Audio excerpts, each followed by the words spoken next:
unforgettable.usa.com or call 919-308-9090 and hope to see you there. I am Black Business. From the moment I wake until the time I sleep. Yes, I am Black Business. I am Black Business. Tell me, are you Black Business? I am Black Business. Do you support Black businesses? Listen, I support Black business because I am Black Business. Black Business Expo, one of the largest business showcases in the history of Black business in the world. The world! Sign up today at www.blackbusinessexpousa.com or call 919-308-9090. I am Black Business. I am Black Business. From the moment I wake until the time I sleep, I am Black Business. I am Black Business. Are you Black Business? I am Black Business. Do you support Black businesses? I support Black business because I am Black Business. Black Business Expo, one of the largest business showcases in the history of Black America in North Carolina. Join Dr. Eric Kelly III and a host of phenomenal speakers from all around the globe for this 7-day virtual event that you don't want to miss. The mission of the Black Business Expo is to raise scholarship money from kids all the way from high school all the way from college. The Black Business Olympics is one of the largest Black business showcases in the world. It is an opportunity for businesses and companies to showcase their businesses globally. We are going to be giving away laptops up to $5,000 away to students. Again, I'm Olivia Appleberry, the founder of 2 Cents Finance and one of the speakers for the expo. I am so excited to see you there. For more info, go to www.blackbusinessexpousa.com or call 919-308-9090 and hope to see you there. I am Black Business.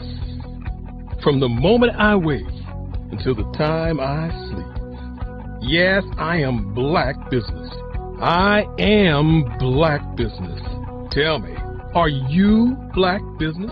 Black Business Expo, one of the largest business showcases in the history of Black business in the world.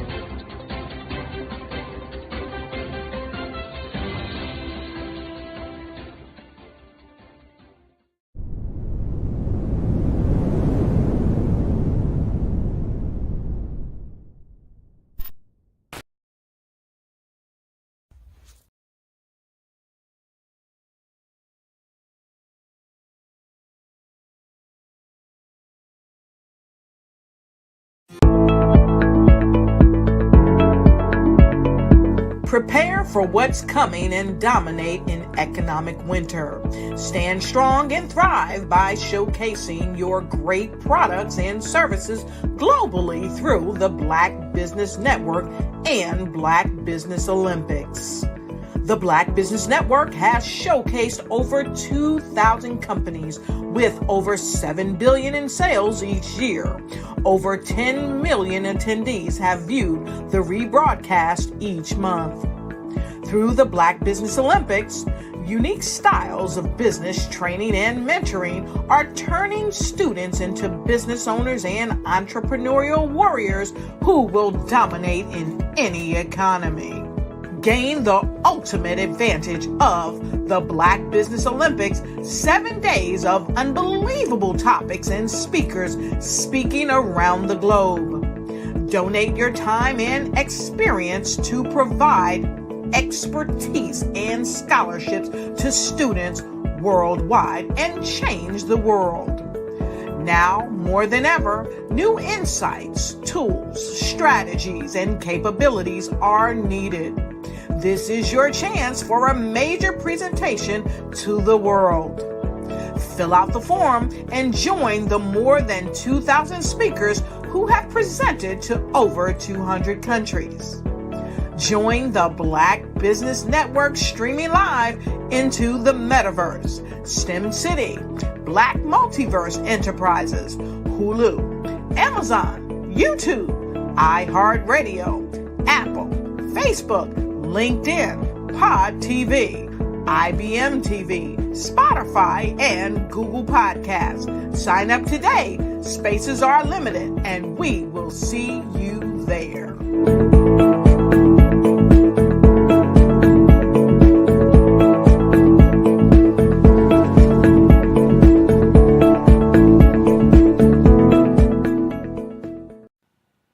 Hello, my name is Kiasi Helm and I'm 14 years old. I think my genius would probably have to be setting goals and achieving them. I say this because ever since I was young, I always wanted to be an author, and at age 11, I ended up achieving this. But not only did I end up becoming an author, I ended up becoming a public speaker, a publisher, a business owner, all these great things. The name of my business is Written by Kids Publishing Company. I decided to start this company because I thought it was important for me to help kids my age express themselves through literacy and just achieve their own goals. Because to me, achieving goals is the best thing in the world to feel. It's you just achieving things and aspirations that you set for yourself. And I know that everybody is capable of this because even if you don't end up achieving the goal, you still tried your best, and that's the most important thing. And everybody is capable of this because genius is common. Thank you.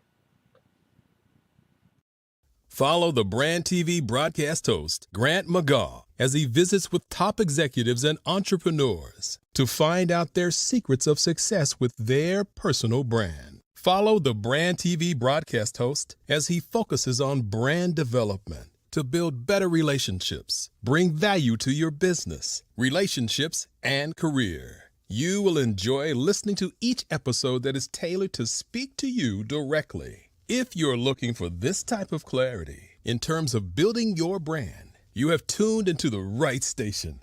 Each episode will help you to shape a conversation in the 5-star BDM network of 20,000 professionals and become a springboard for your corporate engagement and business opportunities. Each guest will frame their story in the areas of personal branding, business development, career development, financial empowerment, and technology innovation.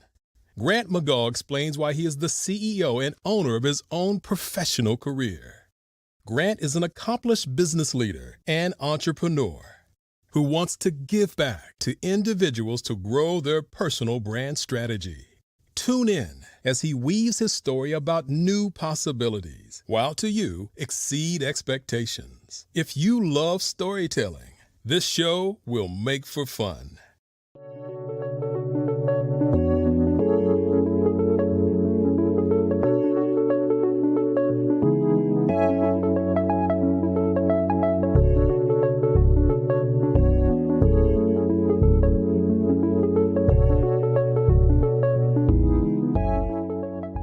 Passion has been around helping communities of color and historically underrepresented and underserved communities, minority, rural, veterans, persons who are differently able, in the intersection of education, innovation, technology, industry, and let's throw some entrepreneurship in there just for fun.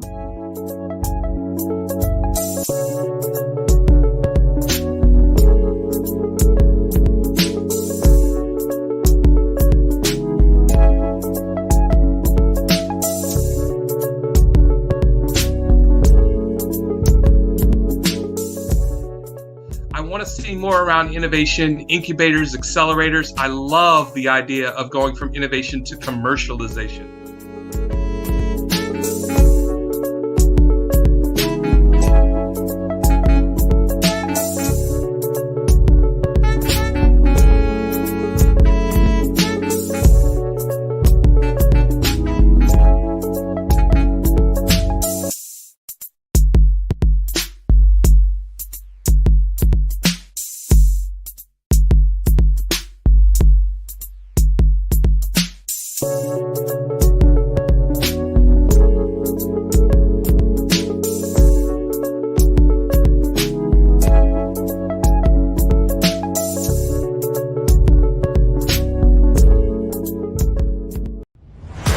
Social media is evolving. It's more vibrant, more colorful, more energetic, and so are you.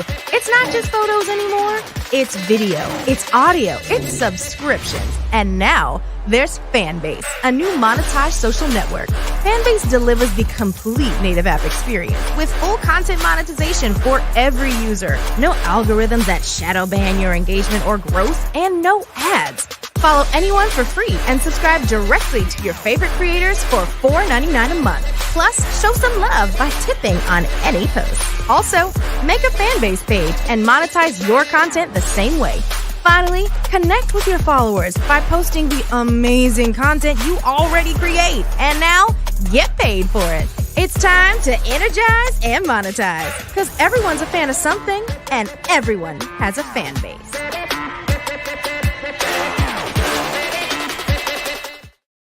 5-Star BDM, Brand Development Masters, is a professional consulting and advisory group keenly focused on business development services for the small to mid-sized business and entrepreneurs.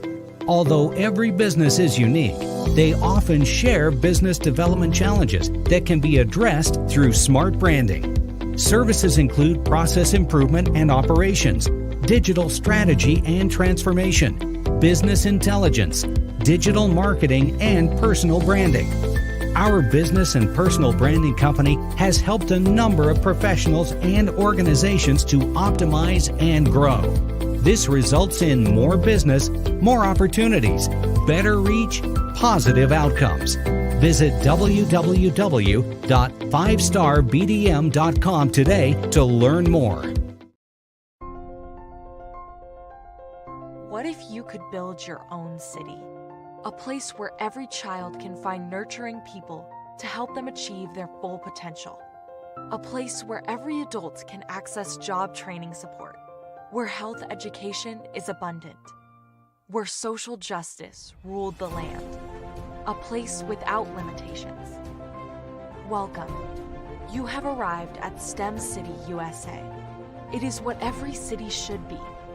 A safe and trusted community where you find people and resources to help you become everything you are and beyond. STEM City is unlike anything you have ever experienced. It is a digital twin of the world around you, only better. STEM City is about energy and soul renewal. It is more than a digital world. You can almost feel the power of live cultural events, music, and theater. STEM City promises a better future for children with caring mentors and hands-on activities with dedicated tutors to support our youth. STEM City is your passport to a healthy lifestyle with weekly events addressing our community's many issues. STEM City is your financial well-being with helpful information on wealth management, career advancement, job training, and so much more. STEM City is the community you deserve. It is the city where your dreams can come true. STEM City USA, a place in the sky that is accessible to all who reach for the stars.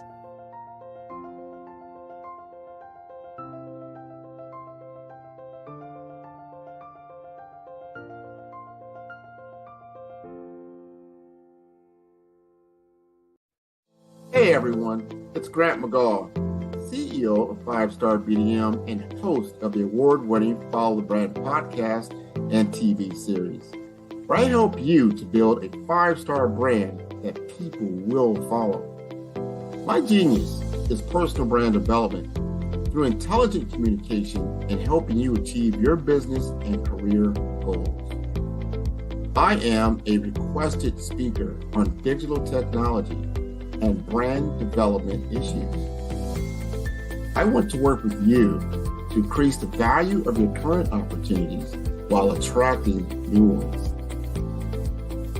Every one of you is unique, and we all share challenges that can be addressed through smart branding. As a super connector, I work with you as an executive coach to guide you along the complicated business and career development road, providing the enhancement tools and information you need to succeed. Together, I will help you succeed in today's challenging business climate. I will evaluate and measure your progress. Best of all, I am right alongside you every step of the way. Build the brand called you. Genius is coming. Have you ever seen a parent stressed out and needed a stress reliever with their child? One morning, I was coming out of a store and saw a mother and her 3 or 4-year-old son. She was highly upset, actually beginning to yell at him. However, the more upset she became, it seemed the calmer the child became.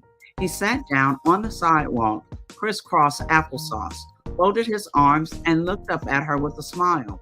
You see, the angrier she became, the calmer he became, because he had the control of the situation.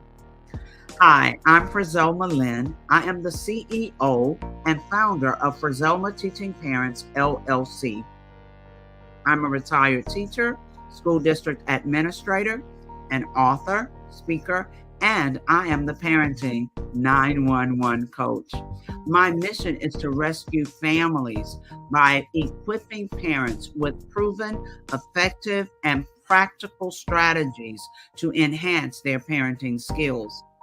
Many times we as a society expect parents to teach, train, and raise their children without providing the necessary tools they need to accomplish this.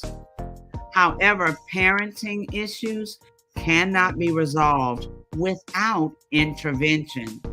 Therefore, Frizelma Teaching Parents has provided coaching programs, digital courses, and live webinar trainings to provide step-by-step research-based parenting strategies, even for parents whose children are disrespectful, defiant, for those who have been diagnosed with ADD and ADHD, and even for parents of adult children.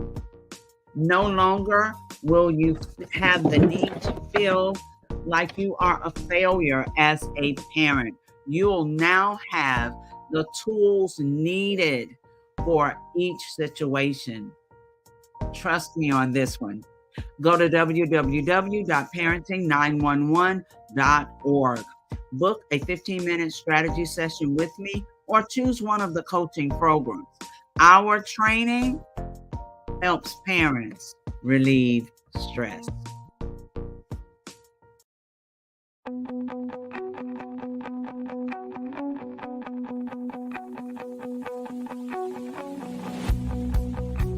I am Black Business.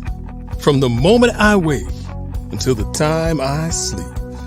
Yes, I am Black Business. I am Black Business. Tell me, are you Black Business? I am Black Business. Do you support Black businesses? Listen, I support Black business because I am Black Business. Black Business Expo, one of the largest business showcases in the history of Black business in the world. The world! Sign up today at www.blackbusinessexpousa.com or call 919-308-9090. I am Black Business.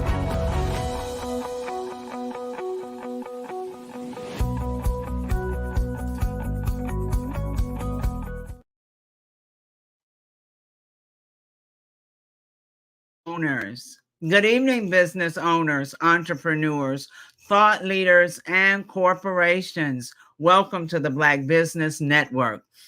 My name is Frizelma Lynn, and I am your business moderator for this evening on the Black Business Network. The Black Business Network is a 24-hour business network showcasing Black businesses, business owners, entrepreneurs, and thought leaders worldwide. We have speakers from North Carolina, London, Singapore, Africa, Japan, and cities all over the United States.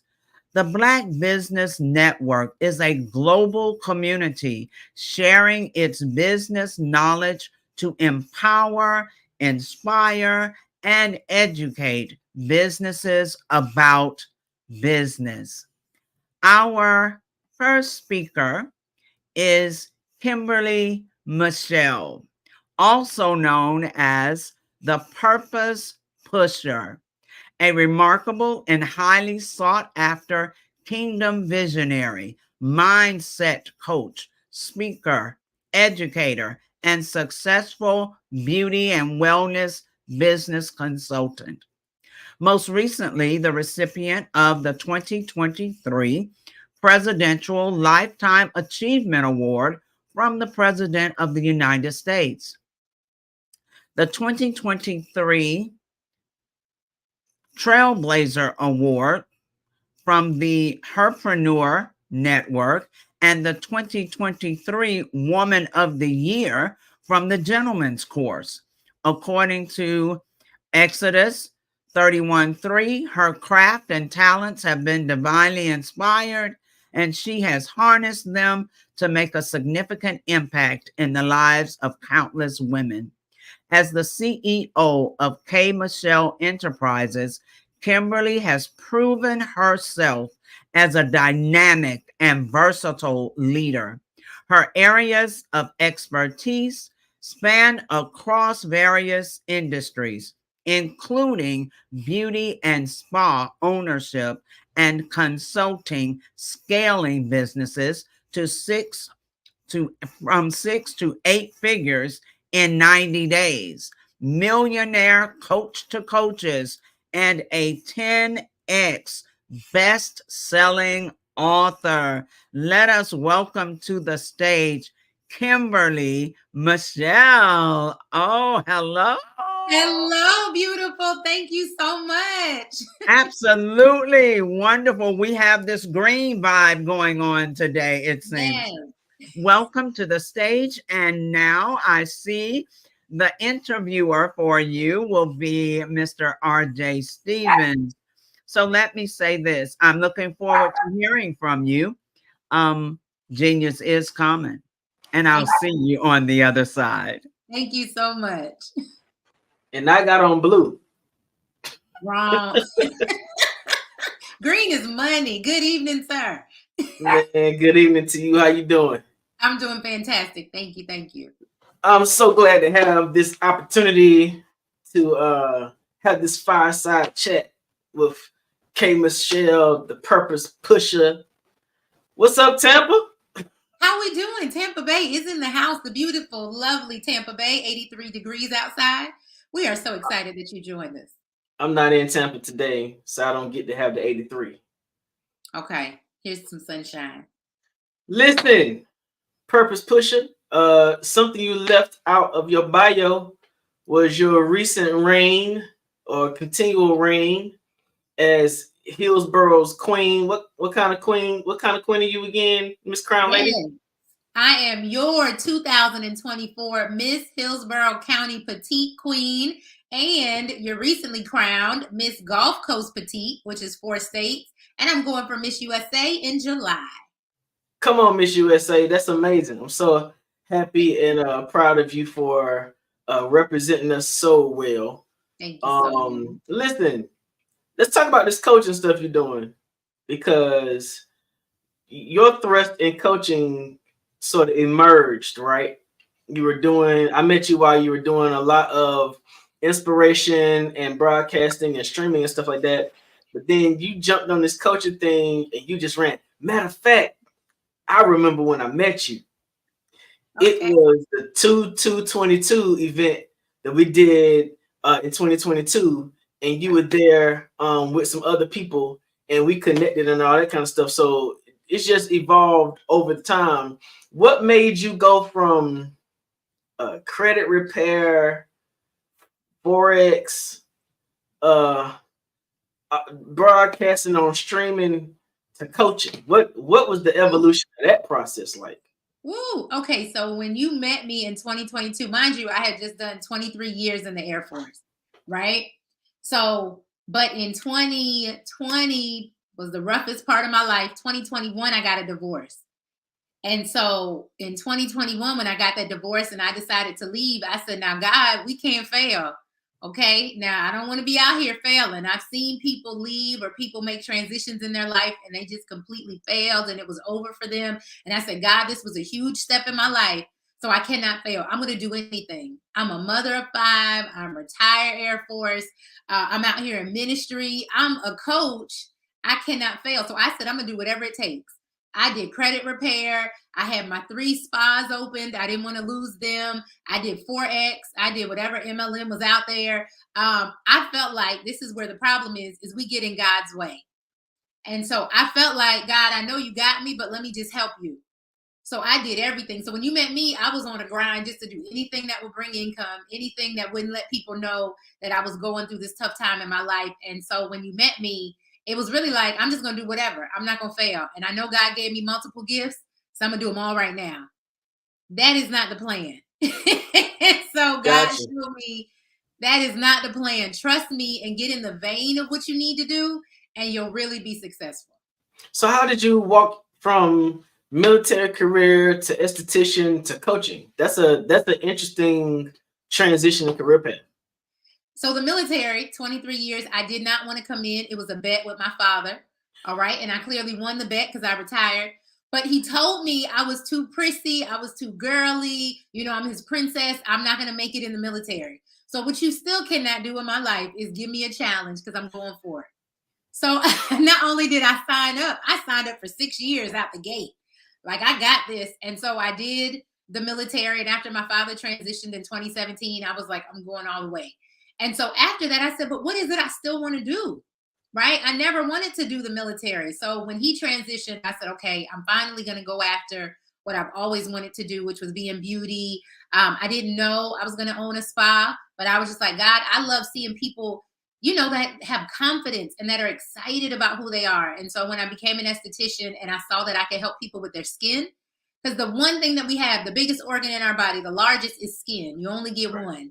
And so I said, wow, I can make a difference in those people who are worried about aging, who are worried about acne, who have hyperpigmentation, right, that happens in our community. And so I said, okay, I can make a difference as an esthetician. So I decided to go to school. Of course, I was almost the oldest in my 30s.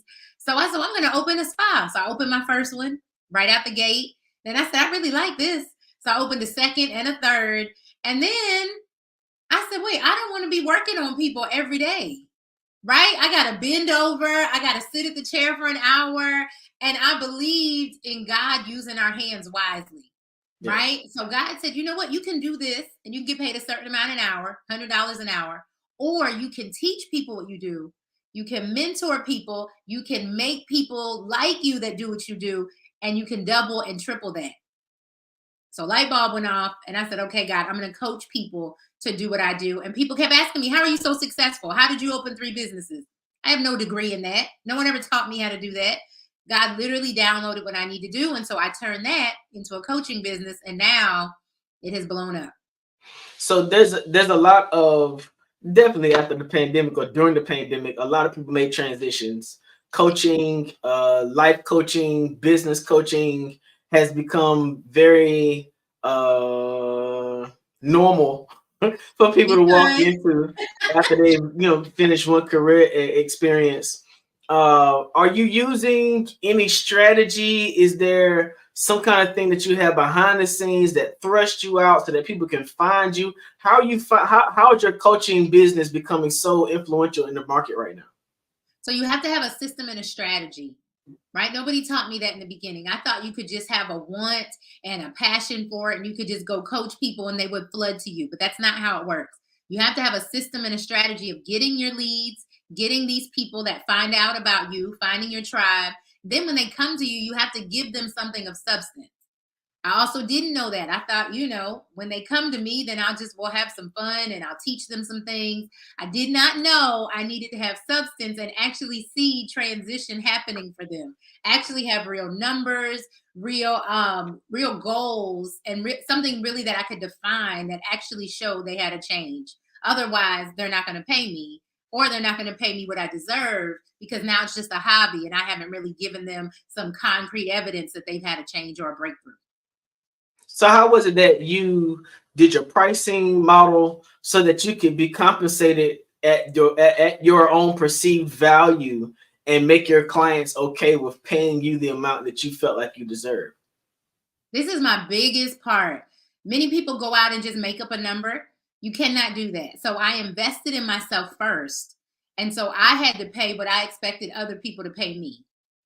So when I went out saying, oh, I want somebody to pay me $500 or $1,000, I had never invested that much in my own craft. How could I expect somebody else to pay me that?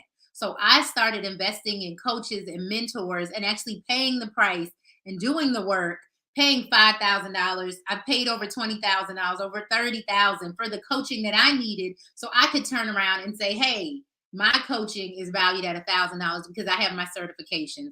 I've done the work. I've even done the personal breakthrough work. So now I can assist you. So that's what happened. My pricing model did change. I know a lot of people, even when I teach this, they're scared to find out what their worth is, what they should charge. But you have to sit down and you have to look at what you offer. You have to sit down and see what sets you apart from somebody else. You have to look that out and see your education. And then what kind of breakthrough are you bringing to the person? That's going to determine your pricing. So you're talking about developing a unique perspective towards a person's transition, right? Earlier on, I was one of the few Black or brown individuals who were a part of the JM team, right? And so with that, it taught you a particular strategy and sort of made you sort of cookie cutter towards your delivery of people, towards your mechanism and your strategy. But what it sounds like you've done has been able to become authentically and uniquely you while you're developing your core strategy. How did you determine what it was that you wanted to focus on from an individual perspective that could assist someone in moving forward in their career? So the biggest thing I had to do was the research, right? What are the pain points that people are having? So what I noticed, even why people call me the purpose pusher, is because I talk to so many women. They all have issues. Men all have different issues, but nobody knew their purpose. And so you could be successful. I've met millionaires that I still coach now who are great in business, but don't know their purpose for life. Don't know why they're here. Don't know why they wake up every day. And so you can be successful in business and make money, but if you don't know your purpose, it's not sustainable. So I started saying, well, now who is teaching people what their purpose is? How do they discover it? And then here's the second part where I really took off is then how do you walk in it? Because people are so quick to identify what you're missing. They're so quick to identify what you're doing wrong. But now that I've identified my purpose, how do I walk in it and how do I become profitable? So that's where I started seeing the breakthrough is when even with my clients that I helped discover their purpose, they were still stuck. Okay, so my purpose is I'm here to change the world, but now how do I do that? And what does that look like? And then how do I make money from that? So that's when I started seeing more success in my business is when I not only taught the people what, but I also taught them how. And my newest thing is I taught them how to do it in 90 days or less. That's so we've taught like business sessions and classes together. Yes. And I noticed that we both had a unique approach. It worked because we were not sort of trying to drive people down the same road. Right. And, we were being authentic to who we are. But I did notice that your approach was a whole lot more personable to the person. Find out what it is you want to do. Why does that speak to your heart? Have you found that you're getting better results as you're transitioning people that way than what you would normally see in a normal business coaching process? Yes, because just like you said, nobody's cookie cutter and nobody's experience is the same. So even for your purpose, I still have to identify what sets you apart specifically from somebody else. Because like you said, there's so many coaches out here now. There's so many people that want to have, a life coaching business or mindset coaching or transformational coaching. But what sets you apart? So the first thing I do with my clients is a discovery call. We are going to discover what makes you different. What is your niche? What I love is like when I get people in the medical field, right? Because you were a nurse. So you physically help somebody, you physically help heal them. But now as a coach, you can help heal their mind. You're just, you're a double, what's the word? You're double threat. You can really help somebody more than in just one area, because now you can apply your medical principles. I had a young lady, she's my favorite one so far. She went to jail, right, for doing money laundering. She did some bad things with money. So she tells her own story. She went to jail for that. When she got out of jail, she said, I'm going to do it the right way, and I'm going to make money the right way. She started doing that, started a coaching business. But then she got in front of some Caucasian people, and because of her past, she said she didn't know how to reach them. I said, don't be afraid of your past, address your past. So now she took her past of being in prison, being behind bars, and used that to deal with the mindset of those people that were wealthy. So she taught them, you might be wealthy, but you're still in a prison of your mind.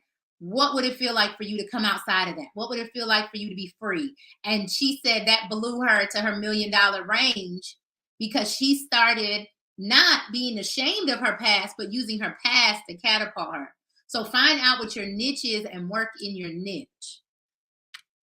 Wow, that's amazing. So find out what your niche is and work in your niche. Yes. But how you learn to find out what your niche is when you were in a military environment where they sort of make everybody wear the same thing, eat the same thing, go the same way? What was it about the military experience that you brought over to the coaching experience that made you more effective? What I love about the military is that they're doing it intentionally, right? So everything we do has to be intentional. So they intentionally make you all the same, break you down, so you'll be at the same starting point, because everyone comes from different backgrounds, different mindsets. So the military breaks you down to build you back up, and then you can express yourself. Many of us just want to express ourselves, but no, you need to be broken down. You need to conform to something first, get your foundation, and then you can grow and expand from there. But let's build the house first. Let's get the foundation before you're trying to tell me about the inside and the crown molding and the different floors. We just need the foundation first. Do we have a house? Because you're too worried about what's going inside. So the first thing you have to do, even with your business or be successful in business, is what is your foundation? Who are you marketing to? What are you trying to sell? What is the reason for you doing what you're doing? You're doing because business is not easy and it's not always fun. So if you know your purpose for doing it, it changes the way you do business. That's awesome. If you know your purpose, it changes the way you do business. Now, what if I am knee deep in business, invested in, like locked and loaded, but I realize one day that I don't have passion for this anymore? What do you suggest for people who are looking for a moment to transition? First of all, passion will not get you anywhere. I love having these conversations with you, RJ, because passion is what our problem is anyway. We are chasing passion. Stop worrying about what makes you feel good and what makes you smile. No, it's what do you purpose to do, right? I'm sure there's a lot of things in life that you could be successful at, but that is not your purpose. So if you are knee deep in something that you just have a passion for, you need to stop and refocus and probably redirect yourself. First of all, there's nothing wrong with redirection before it's too late. Okay. Many businesses fail because they're afraid to redirect. They're afraid to refocus. They're afraid to admit they got it wrong. You can look at companies like Amazon, right? Just started off doing books, but what is he doing now? Where have they refocused now? Where have they repositioned to, right? Walmart. People say, oh, Walmart was doing great. But then Walmart said, we got to jump on the digital train. We got to jump on having shoppers. I was in Walmart the other day. They have a new lane just for like these Instacart people, because they said the Instacart people are having to wait in line, which makes their time too long. And now people aren't tipping them. So Walmart came up with a special lane just for online shoppers.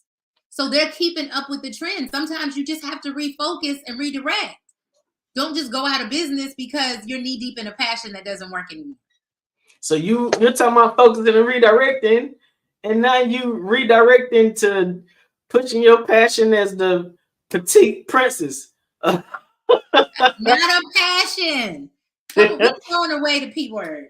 How does what you've been doing line up with your purpose as you're showing it, as you've been pushing towards being crowned as a queen to represent these communities as a petite queen? How does all that? How did you pull all that together? So again, it was a challenge, right? It was on my list that I was always going to be in a pageant, just wanted to do it one time. But when they told me that I could represent my platform, when they told me I could travel around the world telling people about my platform, it changed my life. So my platform is called Die Empty, which literally means living a life without regret. So if I'm saying that I want to die empty, I want to live a life without regret, that means at 43 years old with 5 kids and divorced, I'm going to get up here and do a pageant with these young kids. Let's go. Because the category is like 28 to 44. And so I had to think about it. I'm closer to this range, right? Maybe I should do the next one. I said, no, I'm going to go out there and I'm going to give it my all. So my very first competition, because I got Miss Hillsborough, but then I went for this. So let me tell you real quick. Miss Hillsborough County, I made it, which put me in running for Miss Florida. So my very first pageant, you got to do a bathing suit and all that stuff. And I said, now listen, y'all, I'm in ministry. So my bathing suit going to look a little different. Okay. So my very first pageant, and I got first runner up for Miss Florida. And so I was tempted to say, now, Lord, this was fun. We did it. I'm done. And afterwards, so many people said, this was your very first pageant. You got to go to Miss USA. And I said, nope, I just wanted to do this one time. Do you know I got a call? And they asked me from Miss USA, I got a call and they said, do you still want to go to Miss USA? I said, well, no, I didn't make Florida. You know, I made first runner up. Congratulations to the other person. She said, let me know. And if you want to compete, we have something for you. And so when they called me, they gave me Miss Gulf Coast Petite. I qualified for that. So I'm fighting over one state of Florida, sad because I didn't get it. When they called me back to say, you got 4 states that you made it over, which is 2% of all the people that ever applied. So I said, God, again, I got out of God's way. I just wanted to do one and tell my little platform. And God said, I got 4 states for you. And now you can tell your platform when you go to Miss USA in Chicago in July. I'm super proud of you for even venturing into another avenue, another field to embrace the challenge. And I look forward to what's going to happen with you next. Tell the people how they can find you. You can find me on Facebook, Kimberly Michelle with 1 L, Purpose Pusher, or on Instagram, same thing, Kimberly Michelle with 1 L, Purpose Pusher. You can also go to kmichelleconsulting.com. Well, welcome to the Black Business Network. I think you've done amazing up here, and we look forward to seeing you at another time. Miss Frizelma, where you at? Here I am. Oh, that was so amazing. Thank and you. I honestly, I just love the genuineness. You know, you just kind of enjoyed yourself. And then you gave us all of this information. So we appreciate it so very much. Thank you so much for having me. Yes. Yes. Genius is coming. And I'll see you all on the other side. The Black Business Expo's mission is to raise funds for high school seniors going to college or K through 12 entrepreneurs. This expo is a fundraiser for students who may go to www.blackbusinessexpousa.com to donate to the scholarship fund or use the Cash App that's on the screen below, $BBXUSA. Our goal is to give laptops and up to $5,000 to 10 students. Students can register online at www.blackbusinessexpousa.com. Every dollar counts. So we want to remind you to donate to the scholarship fund. We want to thank our Black Business Expo USA sponsors for April 2024. NC 100, Moody Capital Partners, Suede Soul, 5-Star BDM Media, Lotus Richey Coaching and Training, Carolina, Virginia, Minority Supplier Development Council, Step Management, Hello LLC, BHS and Associates, Margie McLean Foundation Incorporated, Genius is Common, Earth Essentials, Mullane Shawnee Global, Executive Women's Success Institute, The Quality Coaching Company, Superwoman Business Services, Creative Force Studios, Lee Entertainment, Artistic App Design, Black Business Expo USA. Genius is common, and I'll see you on the other side.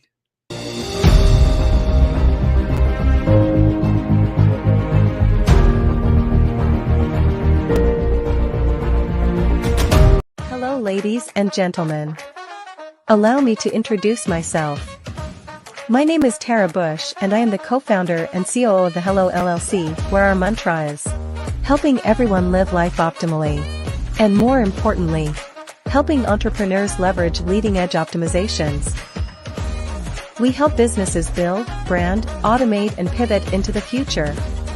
With over 22 years of corporate C-level experience, I carry a wealth of knowledge and expertise in my professional portfolio. My professional journey has encompassed various facets of business, executive leadership, project management, marketing, systems, space planning, and strategy implementation. I have had the pleasure of partnering with and managing multi-million-dollar projects for the top Fortune 500 companies, prestigious universities, and well-known sports teams around the world, like ExxonMobil, Apple, Samsung, Citgo, HP, Ziegler Cooper, the Houston Astros, the Dallas Cowboys, Bank of America, and Vanderbilt University. What fuels my drive is a passion for innovation and creativity that knows no bounds. I thrive on pushing the boundaries and thinking outside the box to bring fresh, ingenious ideas to the forefront. I turn visions into reality. As a leader, I am a steadfast advocate for integrity and creativity. I am driven by a profound desire to help individuals and businesses create their own return on time investment while leveraging technology. At the Hello LLC, we are more than just a 3D digital marketing agency. We are a community committed to helping, building, and thriving together with integrity. We can either show you, teach you, or do it for you. We believe in the power of innovation to transform the status quo. My fellow professional powerhouses, in the spirit of abundance, I firmly believe that there is enough prosperity in this world for all of us to thrive together. So, I invite you to make the pivot because the future is already here.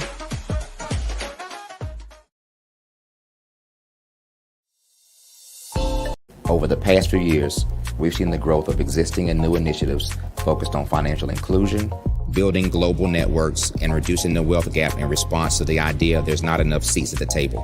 Whether their outcomes are to increase the representation of Black executives on corporate boards, ensure an inclusive global economy, or to create new U.S. African commercial pathways, the strategies are often carried out by separate programs. The question is, should they be? With the continent of Africa being home to more than half of the world's fastest growing economies, the youngest workforce, over 400 companies generating more than $1 billion annually, 700 generating more than $500 million annually that are poised for growth, and being the destination of nearly $5 billion in venture capital in 2021. Diversifying U.S. and Africa commercial engagement by building bridges between African businesses and their U.S. diaspora should begin being seen as mutually beneficial.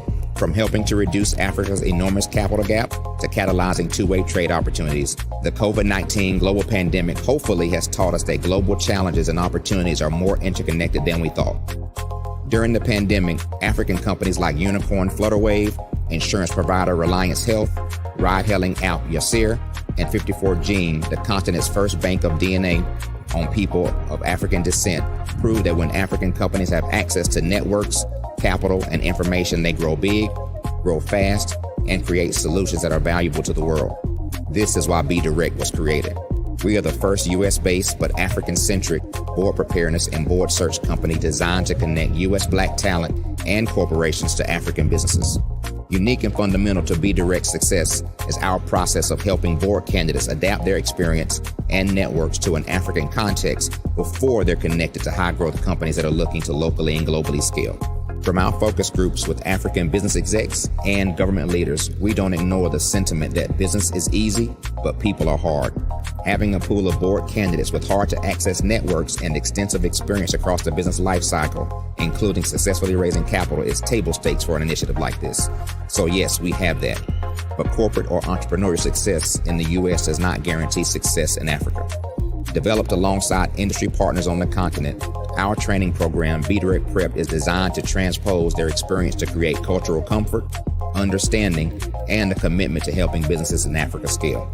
Our board governance sessions are African, continental, and country-specific, integrated with cultural awareness and dexterity training, masterclasses led by African industry execs, and mentoring and coaching from African continental-based facilitators. But even more unique to Be Direct Prep, we cap off our training program with an immersion trip to help candidates that have not been to Africa before see and feel Africa's complexity and opportunity from African soil. We all know traditional network-based board placement has historically left a lot of us out of ever really being in the paid board pipeline. Our strategy supports the work of many great organizations that are successfully filling seats at U.S. board tables by creating more tables for those that are still left on the sideline. It's time to start seeing the role and value of U.S. Black talent and businesses on the continent of Africa differently. Old perceptions and habits limit economic inclusion. Let's transition Black talent and the African businesses they will support from the periphery of the global economy to its core.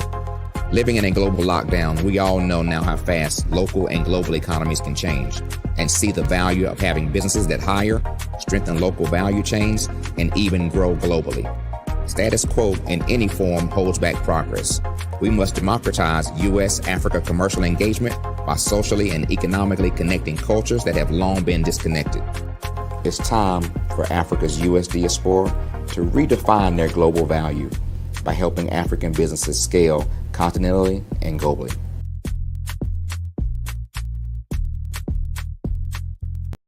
Follow the Brand TV broadcast host, Grant McGaw, as he visits with top executives and entrepreneurs to find out their secrets of success with their personal brand. Follow the Brand TV broadcast host as he focuses on brand development to build better relationships, bring value to your business, relationships, and career. You will enjoy listening to each episode that is tailored to speak to you directly. If you're looking for this type of clarity in terms of building your brand, you have tuned into the right station. Each episode will help you to shape a conversation in the 5-star BDM network of 20,000 professionals and become a springboard for your corporate engagement and business opportunities. Each guest will frame their story in the areas of personal branding, business development, career development, financial empowerment, and technology innovation. Grant McGaw explains why he is the CEO and owner of his own professional career. Grant is an accomplished business leader and entrepreneur who wants to give back to individuals to grow their personal brand strategy. Tune in as he weaves his story about new possibilities, while to you exceed expectations. If you love storytelling, this show will make for fun. Phenomenal Tanya T. Wise, who is here from the great state of Maryland. Tanya, welcome and thank you for being with us today. Can you indulge our audience a little bit and tell them just a little bit more about who you are and what it is that you do? Well, I love being able to talk to people and have a magnetic attitude, being able to just show them. So I always like to say, level up is Coach at Tanya T. Wise here. So can you tell our audience, just give them a teaser about what your presentation will be about? So my philosophy is that we should all be living our dream life. So tomorrow I'm going to talk about how you start living your dream life. What are some of the things that you thought about in your childhood that you just kind of let go and dormant? Wow. And I want to reignite that and just give you some pointers and some tips, some tools, some strategies to be able to start living your best life now. And guess what, Rhonda? and leave an inheritance for your legacy. Oh my goodness. Okay, I know that's resonating with a lot of people. I've heard that you have a dynamic coaching program. Can you tell us a little bit more about that? Absolutely. So our coaching program help people that have the lack of time, that lack strategies, and lack the confidence to go after their dream life. So we help them implement tools, we help them implement strategies, as well as give them resources so that they can live their best life now and leave that inheritance. Wow. Oh, I love that. I love the leave the inheritance part. Listen, you are dropping some major nuggets, and I know a lot of what you're saying is resonating with a lot of people, but I think we're all curious. How did you even make this transition into the speaking and coaching arena? What's the story behind this? So I started out in finance, and I realized that a lot of people don't necessarily go after their dream life because of the lack of finances or the education behind finances. But it wasn't until I lost my firstborn, my only son, that life changed for me. And where I was going after it all, living the corporate life, hit my 6-figure income and living in my dream house with my dream man, driving my dream car. I nearly lost it all when I lost my son. And so I realized it only takes one financial catastrophe that can change your entire life. That's what made me start All New Beginnings. Because no matter what's going on in life, there's a new beginning. And because of that, we develop a program called Wise Minded. My little slogan is, don't just dream it, let's live it. If they want to connect with you or work with you, what is the best ways for them to be able to do that? Well, for my social media guru, you can connect with me on every single social media platform as Tanya T. Wise.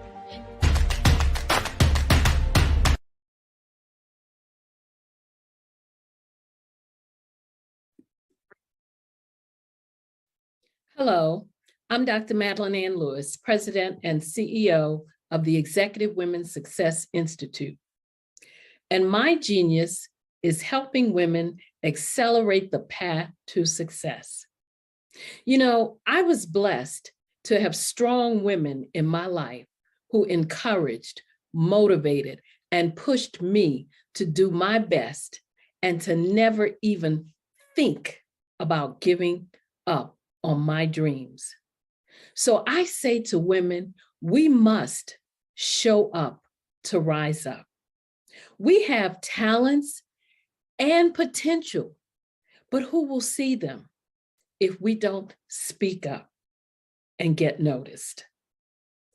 I know that women are a tremendous resource on this planet, and there is nothing more fulfilling than helping a woman tap into her full potential. I do this because I want to be a part of helping as many women as I can to show up, to rise up. I do this because genius is common.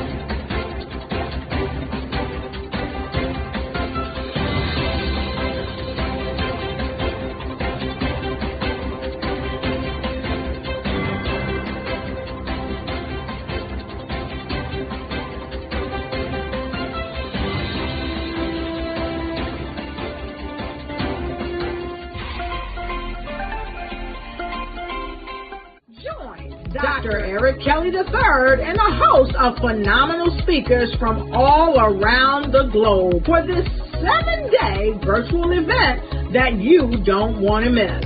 The mission of the Black Business Expo is to raise scholarship money from kids all the way from high school all the way from college. The Black Business Olympics is one of the largest Black business showcases in the world. It is an opportunity for businesses and companies to showcase their businesses globally. We are going to be giving away laptops up to $5,000 away to students.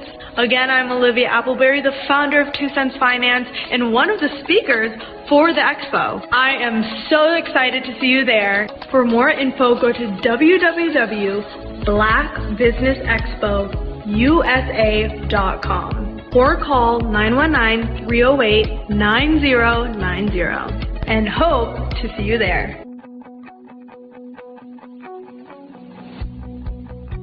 I am Black Business.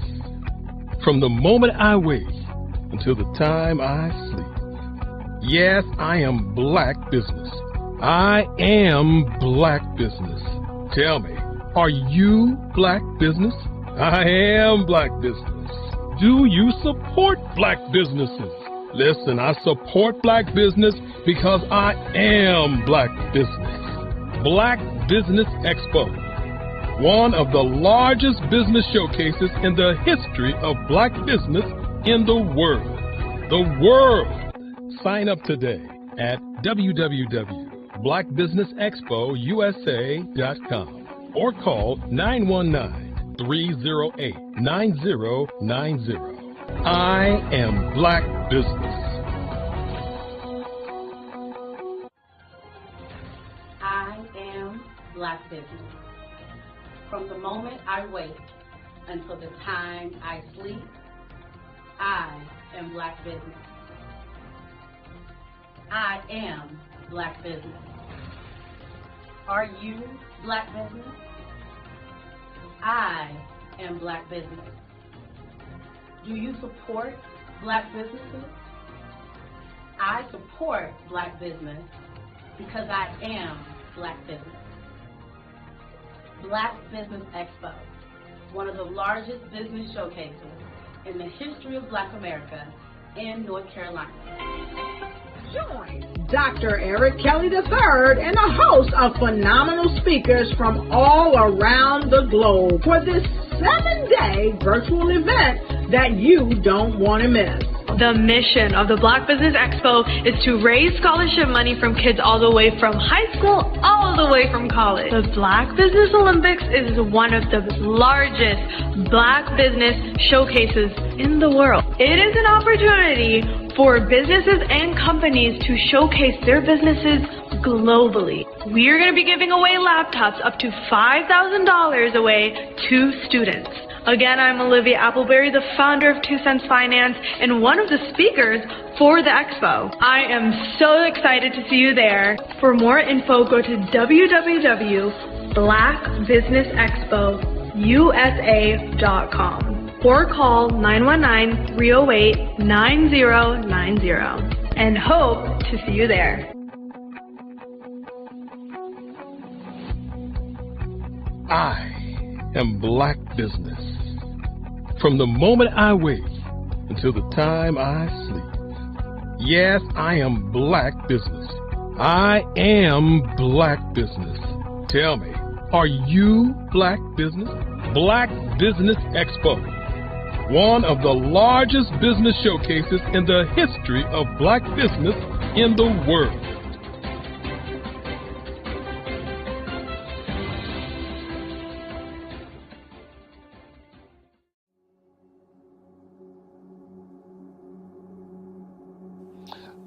I was born and raised in southeastern West Virginia, the coal fields. My father was an AME minister. For me, I was very fortunate. Even though I grew up in the segregated South, I was surrounded by flourishing Black businesses. Doctors, lawyers, bankers, dentists. They were all there and they were all successful. And I guess that's part of my dream, is to see that success come back. My name is Joseph Simmons, and I am the founder of the Center for Micro Entrepreneurial Training. We have this moment in time where we can change the trajectory of people. And our focus is on women, Black and brown entrepreneurs, and their access to capital, their ability to build thriving businesses, the ability to employ people. There's a study that showed that in those three communities, especially Black and brown communities, $1 stays in those communities for 30 minutes. In white community, $1 stays in their communities for 8 hours. So think about it. For you in a black or brown community to get gas, to get food, to go to a restaurant, you've got to leave your community, take those dollars out of that community and take it to another community that's already being well served. So if we can reverse that, if we can go from 30 minutes to an hour to 2 hours, that's progress. That's what we need to do. I was with SCORE. And then in May of 2020, of course, the events happened in regards to the murder of George Floyd. The other thing that I was experiencing was the denials of federal funds for small businesses. And it revolved around one thing. These businesses were not being prepared for grants and for government programs. And I came up with the idea for the Center for Micro-Entrepreneurial based off those two things. Morgan Stanley had a report out in 2020, first quarter, and it talked about there were 3 groups that were massively devastated by COVID-19 on their business. That was 1, women, number 2, black, and number 3, brown entrepreneurs. The research showed that they had less cash on hand, they had less opportunity to go into a bank and get money, and they were very dependent on family and friends to keep their business up and running. If we can focus on those 3 groups, then we can have a dramatic impact on our communities. Really, the focus is on 3 areas. And those 3 areas are 1, the people, number 2, the courses, and number 3, a support network. Here at CMAT, we will provide you with the fundamentals for generational success. And you will be creating a vibrant community by attending our 5-day immersive training course.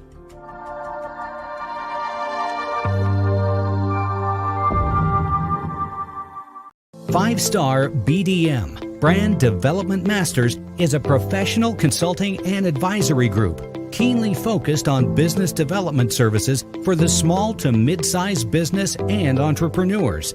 Although every business is unique, they often share business development challenges that can be addressed through smart branding. Services include process improvement and operations, digital strategy and transformation, business intelligence, digital marketing, and personal branding. Our business and personal branding company has helped a number of professionals and organizations to optimize and grow. This results in more business, more opportunities, better reach, positive outcomes. Visit www.fivestarbdm.com today to learn more.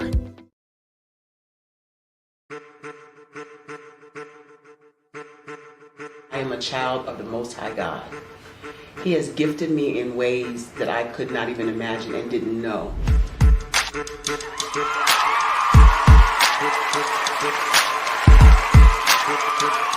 There was a time when I didn't know who I was.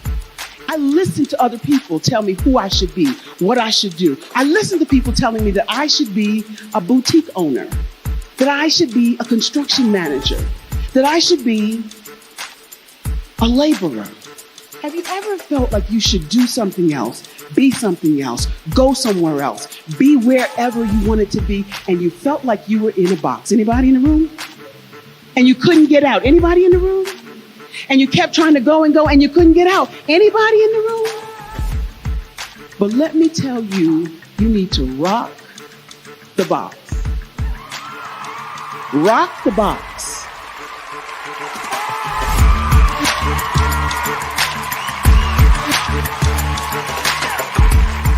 I am engaging, inspiring, and empowering.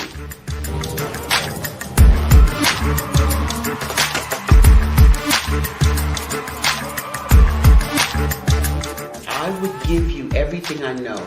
Just by touching you, if I could, by osmosis, give you every single thing I've learned, I've gone through, I know I would. We know that's not possible, but as it is possible, I love to share information with people. Some of you out there, people have told you that you can't be, you can't have, you can't do. But I will tell you, like Kingston said, you can, you must, and you will. If it's to be, it's going to be me. You got to say it. If it's to be, it's going to be. If it's to be, it's going to be. If it's to be, it's going to be.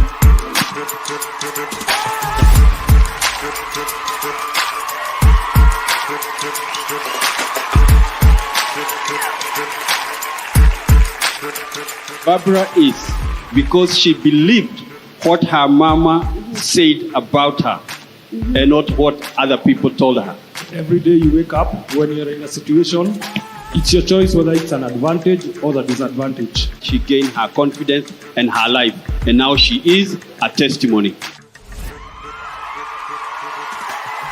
If I can help you elevate yourself, then I feel like I'm elevating my own self as well.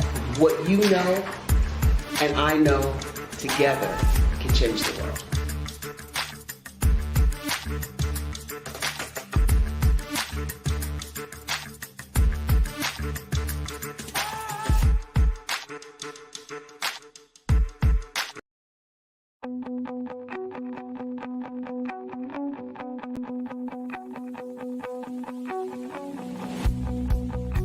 I am Black Business. From the moment I wake until the time I sleep. Yes, I am Black Business. I am Black Business. Tell me, are you Black Business? I am Black Business. Do you support Black businesses? Listen, I support Black business because I am Black Business. Black Business Expo, one of the largest business showcases in the history of Black business in the world. The world! Sign up today at www.blackbusinessexpousa.com or call 919-308-9090. I am Black Business.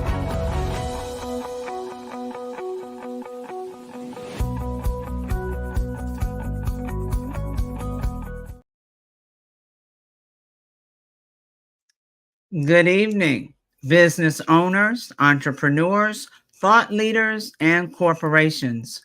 Welcome to the Black Business Network. My name is Frazelma Lynn. I am your business moderator for this evening on the Black Business Network. The Black Business Network is a 24-hour business network showcasing Black businesses, business owners, entrepreneurs, and thought leaders around the world. We have speakers from North Carolina, London, Singapore, Africa, Japan, and cities all over the United States. The Black Business Network is a global community sharing its business knowledge to empower, inspire, and educate businesses about business. Our next speaker is Wesley Green. He is an entrepreneur that is enthusiastic about all types of businesses. He currently is the co-founder of Black Baron Transport LLC, along with Southland Freight Solutions LLC. He started his journey in the logistics in March of 2017. His first job was as a freight broker, where he negotiated prices with trucking companies in an effort to get customers' freight moved. He fell in love with the art of negotiation, which made him look deeper into the industry as a whole. After taking a deeper look, Wesley adopted a creative, problem-solving approach to serving customers, which helped him create a lane that is unaddressed. He now is the owner of 2 firms, grossing over $2 million a year and growing at a rapid pace. He is a loving husband and father of 1 with another on the way. In his free time, he likes to barbecue, watch football, and hang with friends and family. He is also an outspoken Christian with a heart to find solutions to help the people that society tends to overlook. Please help me welcome to the stage Wesley Green. Hey, Ms. Frazelma. Well, Mr. RJ. Hello. How you doing? I'm quite well. How about yourself? I am doing well. Wonderful. Genius is coming. I'll see you on the other side. Yes, sir. Did you know that approximately 333.34 million businesses exist today, according to a report from 2021? And you may be one of those businesses, or maybe you're not in the business market yet, but you're aspiring to be a business owner. Well, guess what? You're in the right place at the right time. Because let's face it, everything is about timing and opportunity. Hi, my name is Dr. Lotus Richey, and I'm the CEO and founder of the Lotus Richey Coaching and Consulting LLC, along with the Lotus Richey Ignite Show. 15 minutes of success with Dr. Lotus Richey, as well as books to boom your business and bring who you are. And today, I want to bring this amazing message to you about the Black Business Network and the Black Business Olympics. See, the Black Business Network and the Black Business Olympics is designed to help people just like you, that's right, that look like me, to take their business to the next level. Not just in your front yard or your backyard, but globally. The Black Business Network and Black Business Olympics is designed not to just help you survive, but to help you thrive.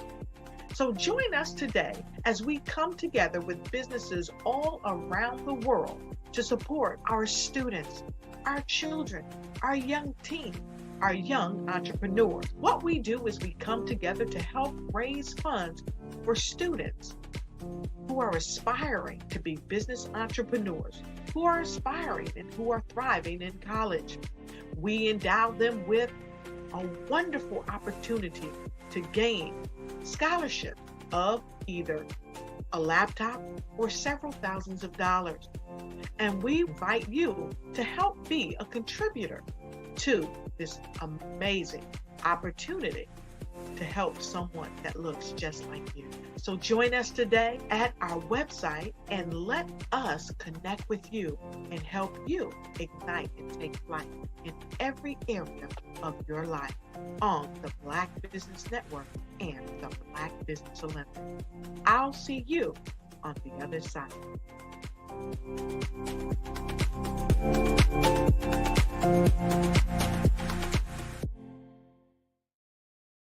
I'd like you to imagine with me, if you will, opening an app where you can collaborate with like-minded individuals from around the world, get inspiration and in-app tools to launch and grow your business, as well as share your knowledge and earn compensation, all in one app. Well, the name of that app is Truso, short for Truly Social. Hi, I'm Matthew Newman, the founder and CEO of Truso, a new concept in social media. Truso is designed from the ground up to be a platform that's both social and empowering for all its users. How exactly do we do that? I'm glad you asked. First, Truso brings the world together via video. Psychologists assert that video provides a significantly more effective connection than audio only. When you enter a community on Truso, you're face to face. Second, on Truso, you don't have to have 1 million followers to monetize. Our business model allows all hosts and moderators to monetize, no matter the size of your following, by 1, producing fee-based content, and 2, inviting others to join the platform as subscribers. Even more, Truso has an in-app resource library with over 100 free resources, forms, and documents to help you build your brand and grow your business. Third, Truso is inclusive. The deaf and hard of hearing communities make up 360 million people worldwide. Unlike audio-only apps, Truso embraces this community, providing a networking platform that allows them to participate via video and closed captioning. We even have a deaf and hard of hearing foundation in the works as well. Fourth, Truso is both social and safe. We refer to Truso as a virtual extension of the beauty shop, barbershop, and brainchild of the community. A place where there's laughter, along with wisdom, growth-oriented conversation, and genuine connections in a safe space. Truso even has proprietary security, to ensure we maintain a safe environment for everyone. Where are we at now? Truso is live, y'all. We've launched in beta and we're acquiring users daily. We have an incredible development and marketing team, plus amazing celebrity influencers at the table, helping us spread the word around the globe, beginning within the African diaspora and beyond by creating a safe space for growth, connection, and collaboration. We're truly excited about Truso. We've created something special for which there is a global market. And we invite you to embark on this journey with us as a shareholder. The future for Truso is truly bright. Join us and let's go there together.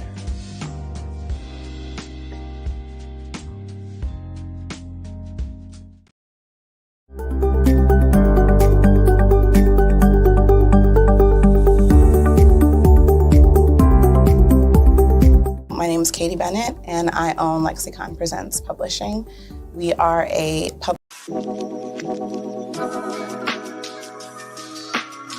The African company and the African CEO is making a conscious decision to bring on someone external to the continent versus bringing on someone who is from Ghana or Kenya or South Africa. And so the skill sets of the people that we take through our executive leadership training program and ultimately on the placement, obviously have to be extremely high caliber. So what we look for are corporate executives at the vice president to C-suite level, as well as Black entrepreneurs. When we look at the Black corporate executives, we're looking for some very specific skill sets, whether that be around supply chain, sales and marketing, engineering, product development.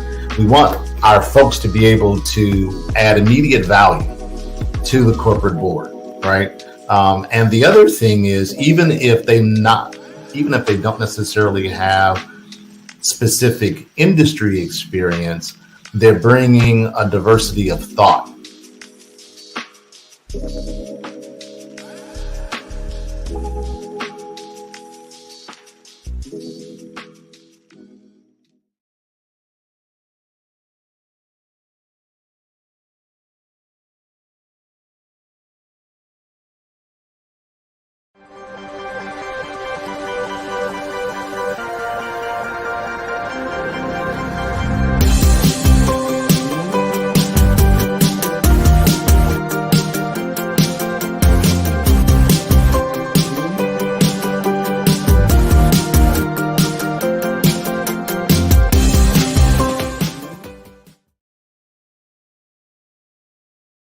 Are you a forward-thinking entrepreneur or business owner? The world is changing faster than ever, and it's time to pivot and adapt to the future. Hello LLC is here to help you do just that. Hello stands for helping Welcome back, ladies and gentlemen, for a fireside chat with Wesley Green and RJ Stevenson. Well, you got RJ Stevenson. Hey, Miss Brazilma, how you doing? I'm doing quite well, RJ. How are you? I'm doing well.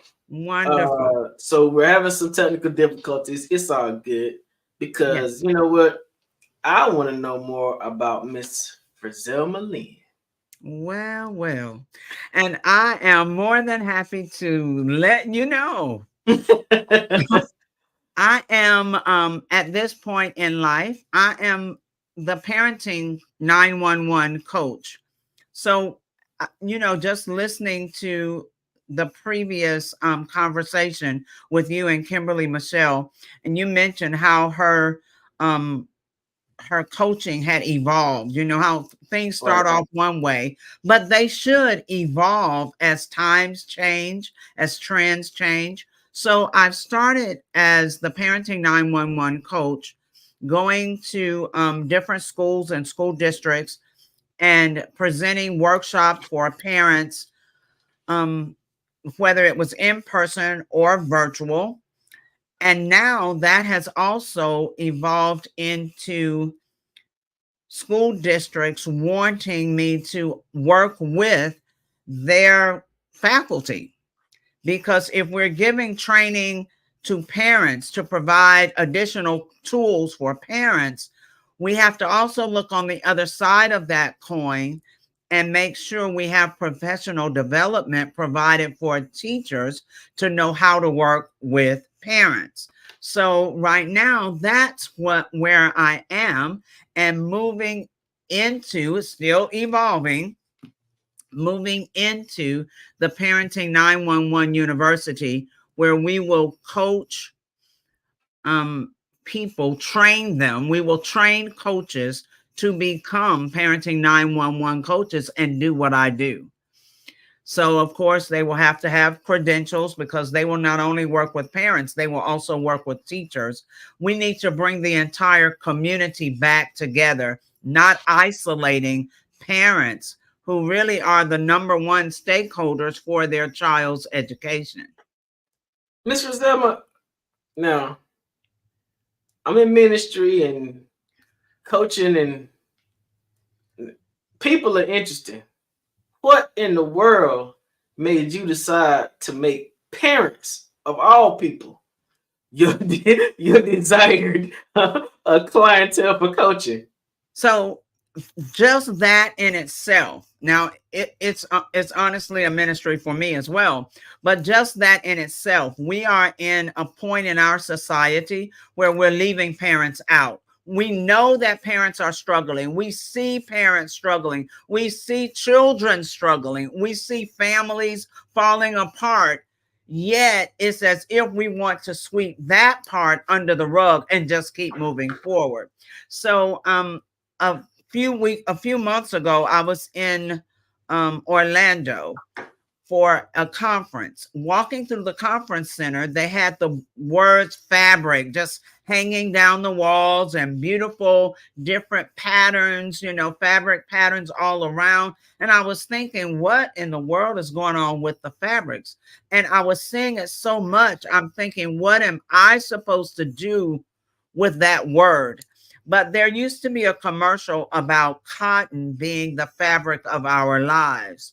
Well, honestly, parenting is the fabric of our community, of our society. There is no way we can have a society or a community without parents. And it's best to provide them with the most effective, research-based, practical skills that they can immediately implement in their homes.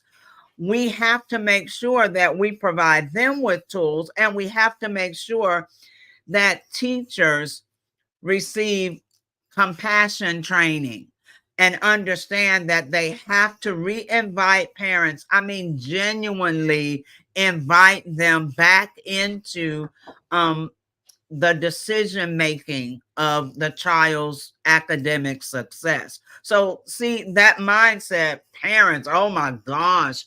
Well, you know what, people said that to me when they found out I was a teacher and a school administrator. They're like, teaching? Oh my gosh. But those are the areas of life that build our foundation. We can't keep going with all the progress, all the AI, all the technology, all of that, and allow the foundation of our families to have a huge crack in it that no one is trying to repair. So I imagine that since you're the parenting coach, 911 coach, that you've been around here a couple of times at least. You are you a parent yourself? Oh my gosh. We have 6 adult children and 9 grandchildren. So yes, I've been around children all my life, it seems. And when we talk about purpose, our purpose is in us when we're born. Parents need to study their children. They'll see the purpose in them, because the children will automatically just kind of migrate to whatever that is. For me, I loved to play school when I was a child. And so I would either play with the dolls and they were my students, or when friends came over, they were my students. But I was always teaching and wanting to share knowledge and use knowledge. So now, instead of working with the children, I'm indirectly working with them by directly working with their parents and their teachers. So I'm a parent as well. I have a 17 and 13-year-old daughters, right? But my question is this. As a coach, how do you suggest that parents make certain that they're pushing their children towards uniqueness and authenticity? Because, a lot of times parents tend to try to live their lives vicariously through their kids. Yes. How do you suggest that parents find that point of passion for their children so the child is able to develop authentically the way that they want to be developed in life and have their own unique experiences? So 2 ways I'm going to answer this question. First, study your children from birth. Study them. That's what I just mentioned before. And if they always migrate to something specific, then there's a reason for that. All right. You'll find that children will be great at doing things they've never been trained to do. Well, that's going to be a part of their purpose. I know a little bit about your story, and I know you said you started playing an instrument at the age of 9. Well, imagine if your parents had decided, oh, no, we don't have musicians in this family. No. See, parents have to stop allowing everything to be about them. Everybody in the family is important. Everybody has a purpose. And as parents, we are the ones that are to look for that purpose and support that purpose and help our children walk in their purpose. It's not about what we like. So, some parents will do it. Well, I don't know anything about that, so you can't do that. No, if you don't know anything about it, parent, find out about it. Yeah. Learn about it. But don't stifle your child's purpose because you don't understand it or because it's not your purpose. So we have to learn. Each individual has a purpose. And many times it's not going to be yours. Yeah. Parenting is by far much more different nowadays than it was when I was growing up, because some of the things kids say to their parents I couldn't say. Some of the things that are normal in trends I couldn't do. So I imagine that you've had to go through a whole lot of introspect, retrospect, reflection, a whole lot of research to even be able to identify best practices for this generation of kids, right? Absolutely. How is parenting different now than it was in the past? Is there a different approach necessary to help parents learn how to be more effective? Yeah, so I'm so happy you said that parenting was different and not that children are different. My oldest aunt was almost 100 when she passed away, 99.9 years old. And she would always remind us that children come here the same way they always have. She said, children are not so different at all, but it's the parents and the parenting that's different. So in today, we have so many different reasons. There's not, a one size fits all. But for some younger parents, they may not have had a parent to model for them, at least not to model good parenting. So therefore, they may not know. As one mother said, she was overcompensating, buying, absolutely everything she could afford for a 1-year-old who cared nothing about 99.9% of the stuff that she was buying, but she was doing all she knew to do.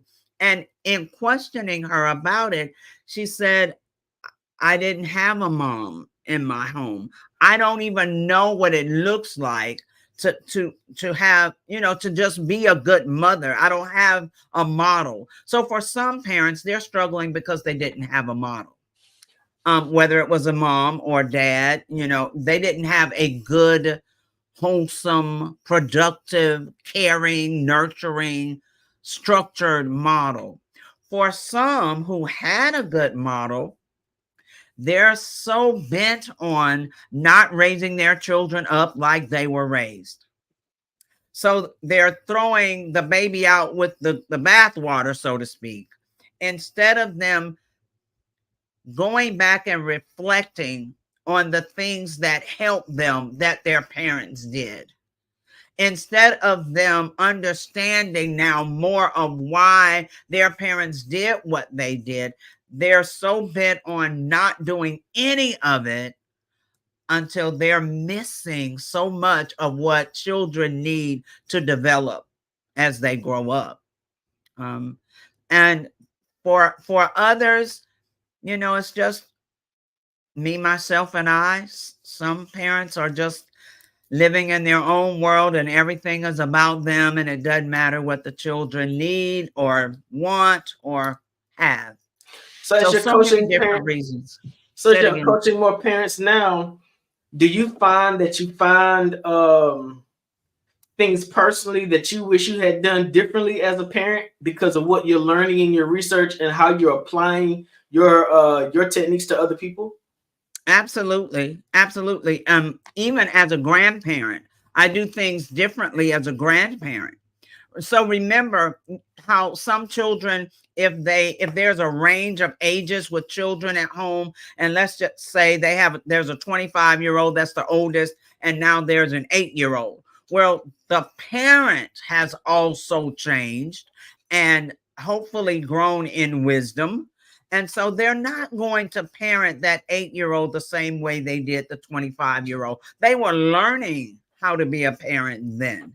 And now they know a little bit more. So yes, it is different. I've learned so much through research, through just living, becoming wiser. And I tell parents often, please don't hesitate to apologize to your children. Let them know if there is something that you've learned you could have done better. It's not so much that you were wrong, but you could have done better. There, you see where there could have been improvement. If you possibly can, apologize. Just say, I was wrong. I made a mistake. My bad. I'm sorry. I'm human too. And oftentimes we don't let our children know that we are human, and we have them thinking, we can do no wrong. Like whatever I says goes. But sometimes what we say is not correct. Do you find that coaching parents of Black children now is a little bit more sensitive than it may have been in the past because of how delicate our social structure has become? I mean, I'm from Florida, have been there for a little while, been there 7 years, and the infrastructure in that state is quite different from any other place in America. And raising a child in Florida as a Black family has got to be unique because of all of the erasing that is happening in our school system as an education about where Black people came from. What is it that parents need to do to make certain that Black boys and Black girls are locked in on who they are, and how do they navigate the challenge of doing that in the 2024 type environment? First of all, they have to be real. I mean, you have to be real with your children. You have to be honest with your children.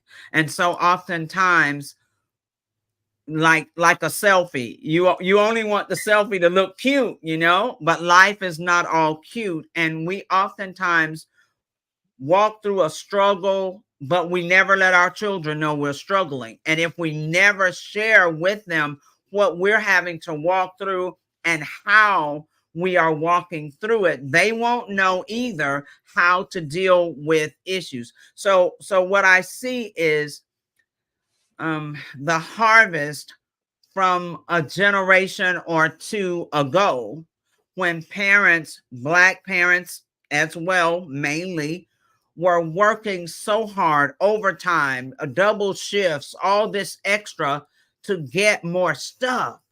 Because, you know, we were coming, most of us, out of a poverty place. And so we were trying to get more stuff for our children, have, you know, nice houses and more cars and more this or that, until we left out the training, the teaching, the communicating, the nurturing. You have to spend time with your children for all of those things. And when you spend time with them, I don't mean everybody on their own device in a whole nother room, or, you know, right there and nobody's talking to one another. And if you want to know what your child's doing, you text them a message. See, that has isolated us so much. But as Black families, we've got to be truthful and honest. We've got to communicate with our children, and we've got to let them know what real life looks like.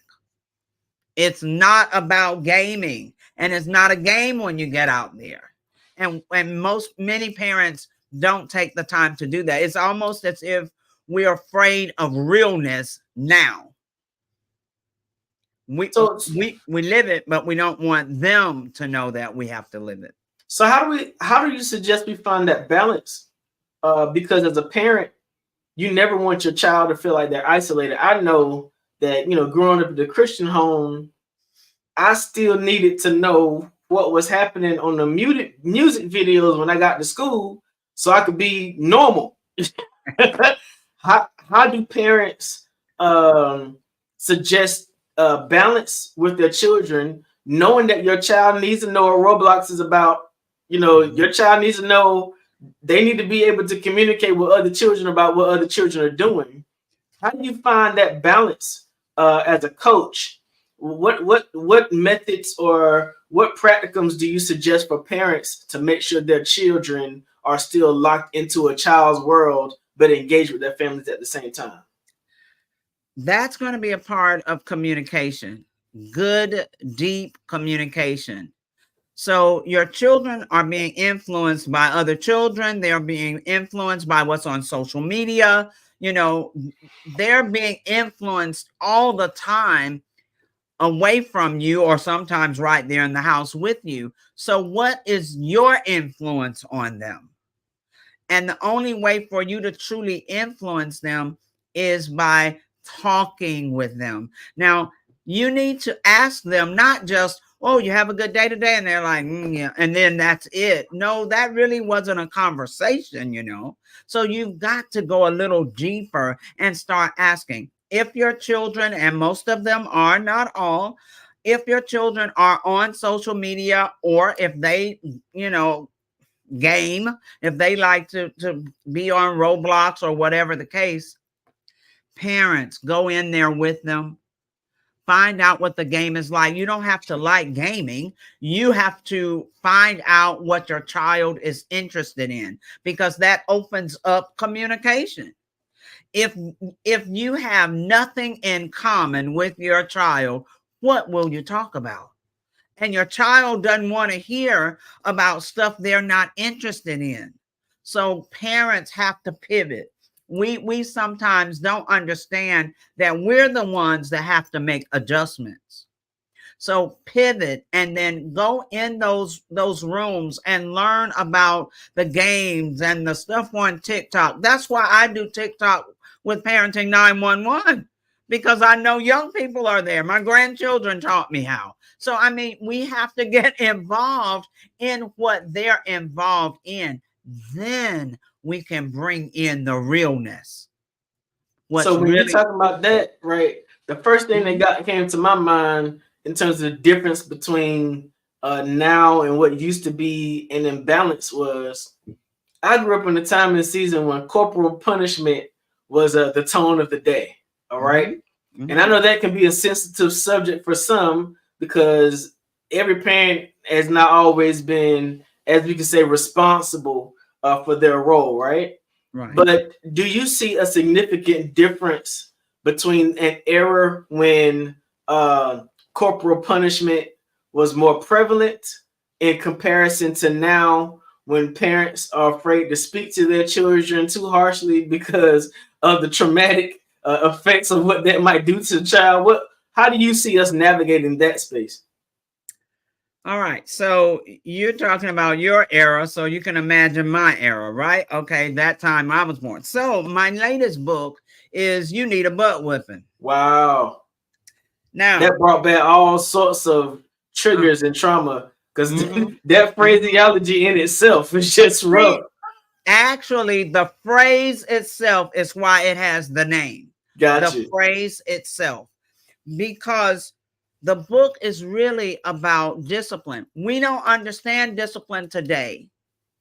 We think, so many of us think that discipline is only punishment, nothing else. And that's not what discipline is. That's not even the definition of discipline. Punishment is actually a consequence after a child has been disciplined and then chooses not to do what they've been taught.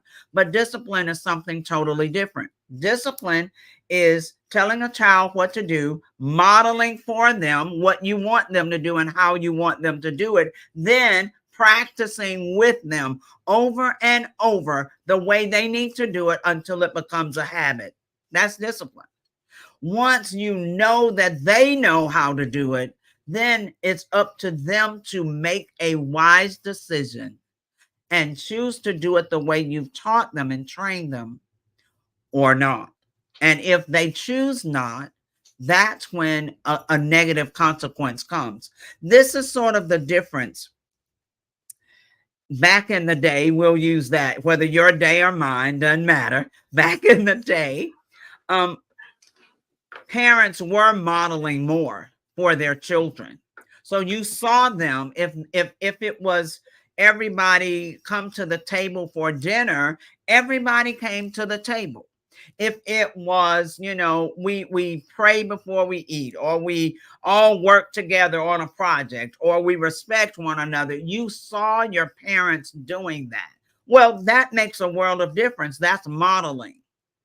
Many times today, we don't model. We just so often assume that somewhere, somehow, the child knows what we're talking about. And if the child doesn't, they get in trouble. We've got to go back to modeling for our children what we want them to do. So you can't tell them that, well, you have to get off of your iPad or whatever at 8 o'clock, no more for you. And then we stay on it. We're talking to them, but we are on it. We are, gaming. No, you have to model for them what you want them to do. Modeling is that part of discipline that we're missing so often. And discipline takes time. And many people at this point in life don't like a process. They want it now, but not go through the time and the sacrifice it takes to get there. So you talk about modeling, right? Wait, let me say this.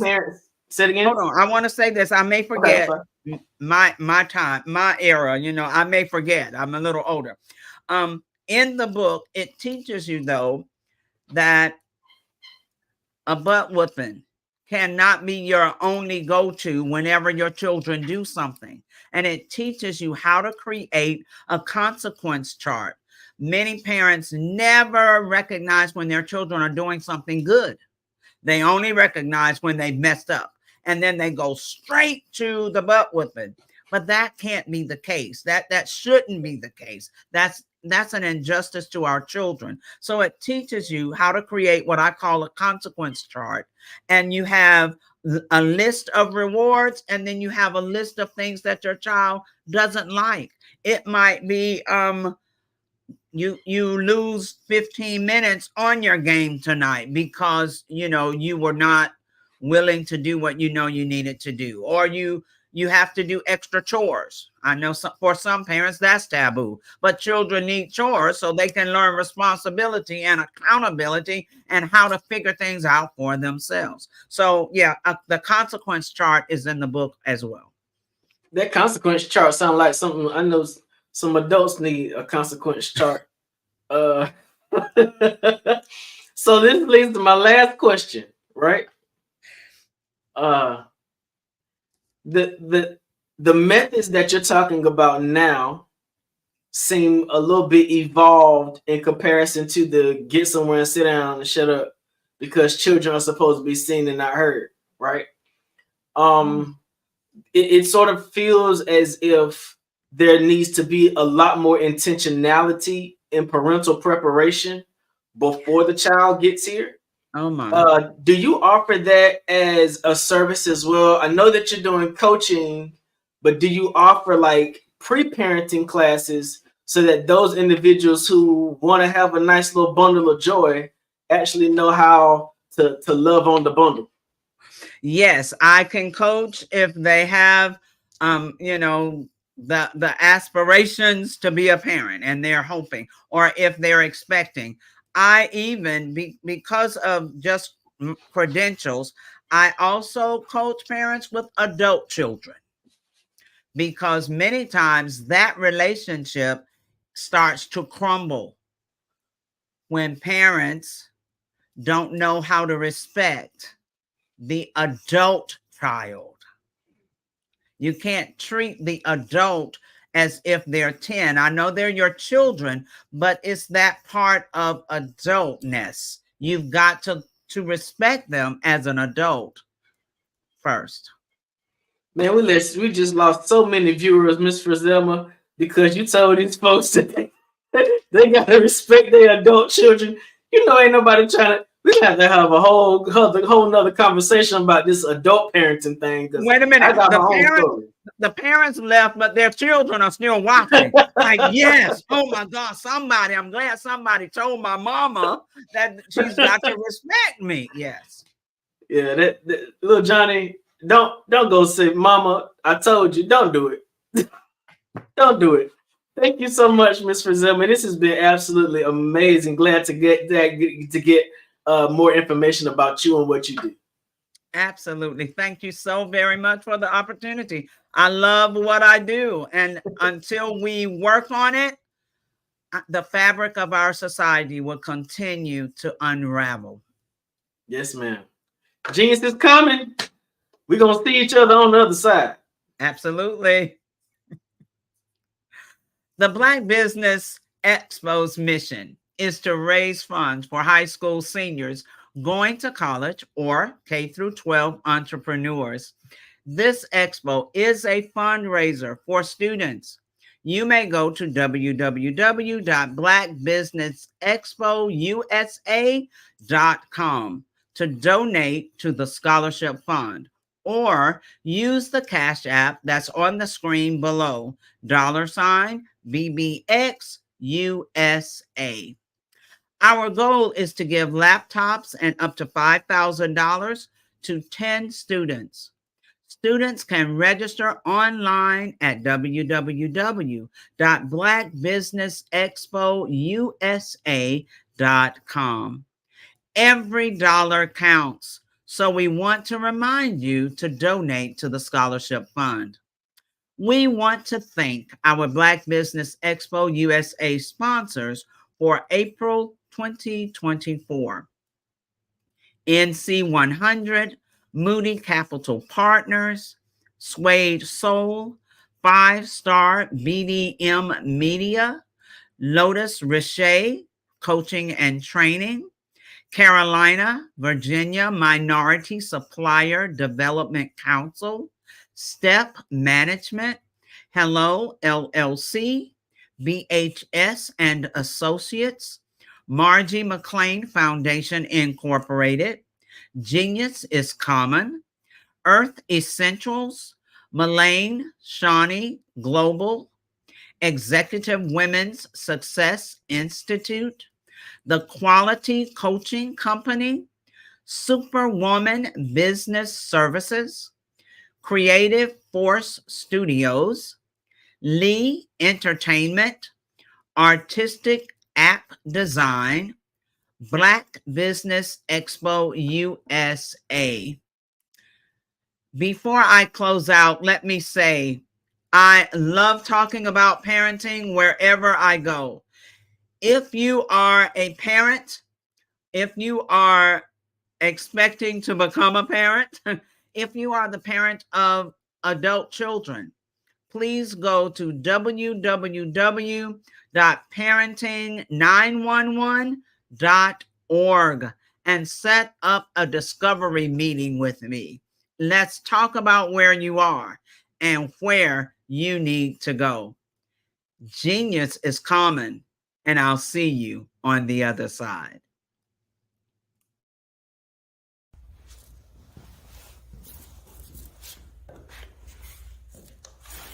How you doing? I'm Rodney Allen Rippey. Yeah, the child actor. Well, now, leading man. Some of you might remember back in the day, the Harlem Globetrotters popcorn machine. Remember that? Well, it was a Saturday morning special that would come on, and I was there with Geese and Tex and Meadowlark Lemon. Remember the show? Well, I had a great time. And I have to say a huge, huge thank you to all my fans out there. Thank you for all the years of support. I went on from the entertainment industry. I started getting into producing and directing. And now, hey, here I am.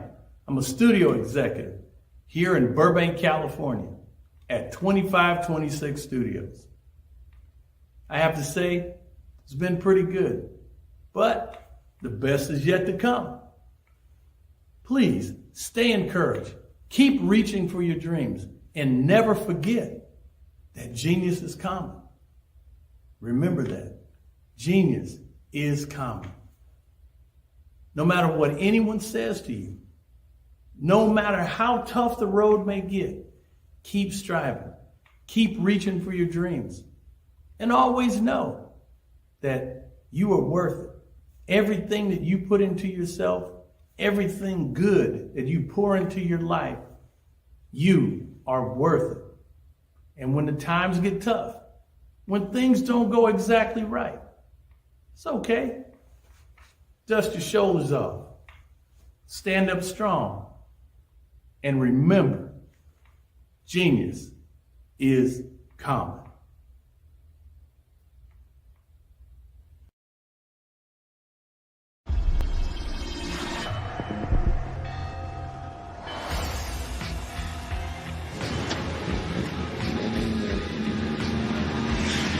La connexion.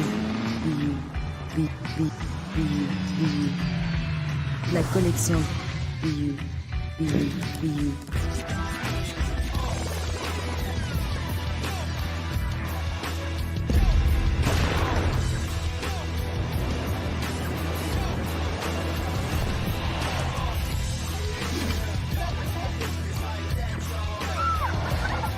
In a world obsessed with the cult of celebrity,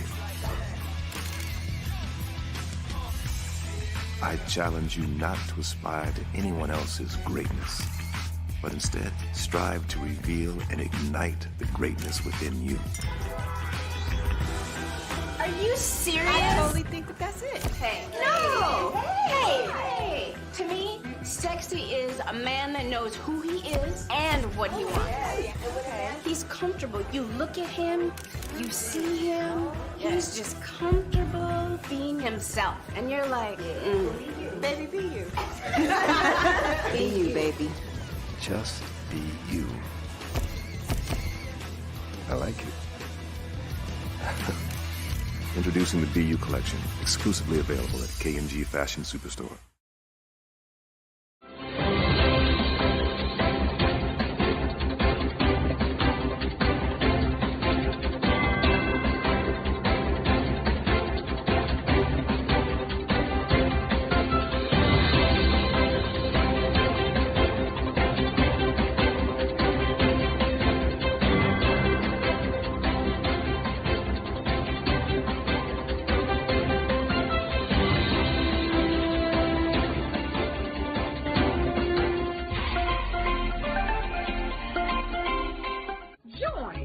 Dr. Eric Kelly III and a host of phenomenal speakers from all around the globe for this 7-day virtual event that you don't want to miss.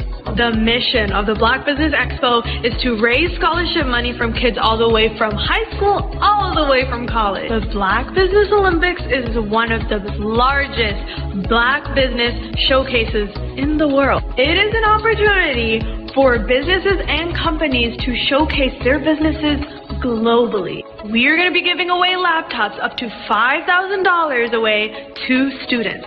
Again, I'm Olivia Appleberry, the founder of 2 Cents Finance and one of the speakers for the expo. I am so excited to see you there. For more info, go to www.blackbusinessexpousa.com or call 919-308-9090 and hope to see you there. I am Black Business. From the moment I wake until the time I sleep. Yes, I am Black Business. I am Black Business. Tell me, are you Black Business? I am Black Business. Do you support Black businesses? Listen, I support Black business because I am Black Business. Black Business Expo, one of the largest business showcases in the history of Black business in the world. The world! Sign up today at www.blackbusinessexpousa.com or call 919-308-9090. I am Black Business. I am Black Business. From the moment I wake until the time I sleep, I am Black Business. I am Black Business.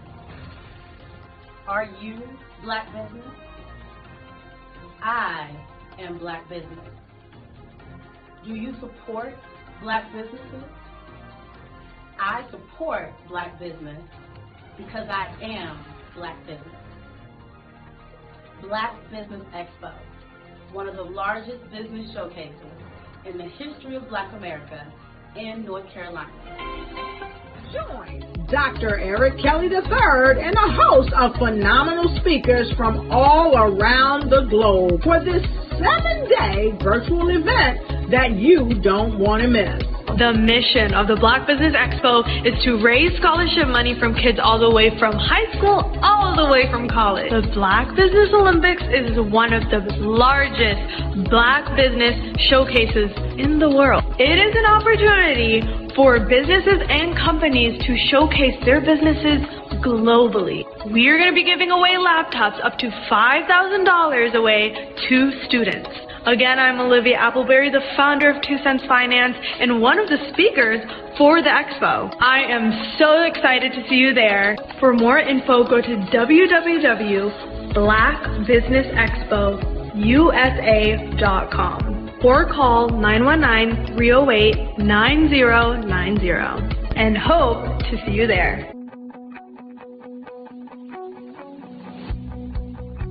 I am Black Business. From the moment I wake until the time I sleep.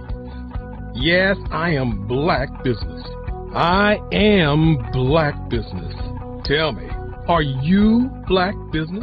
Black Business Expo, one of the largest business showcases in the history of Black business in the world.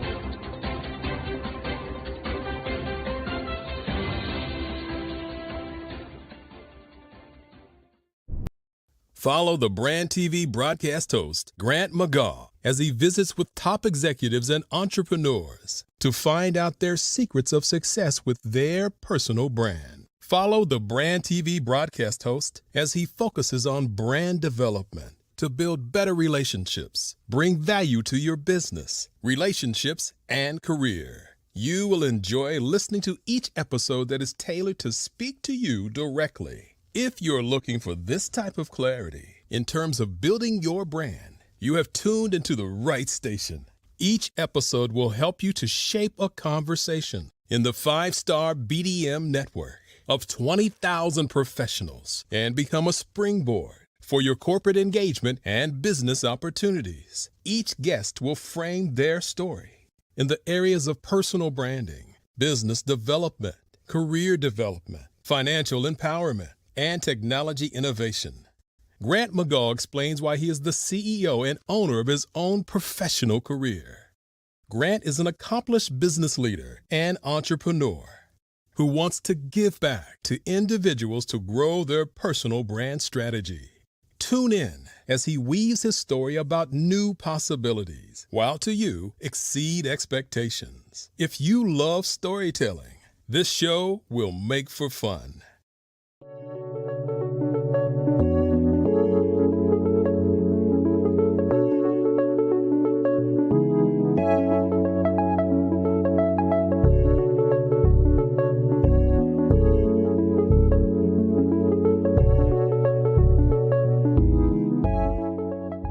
Passion has been around helping communities of color and historically underrepresented and underserved communities, minority, rural, veterans, persons who are differently abled, in the intersection of education, innovation, technology, industry, and let's throw some entrepreneurship in there just for fun.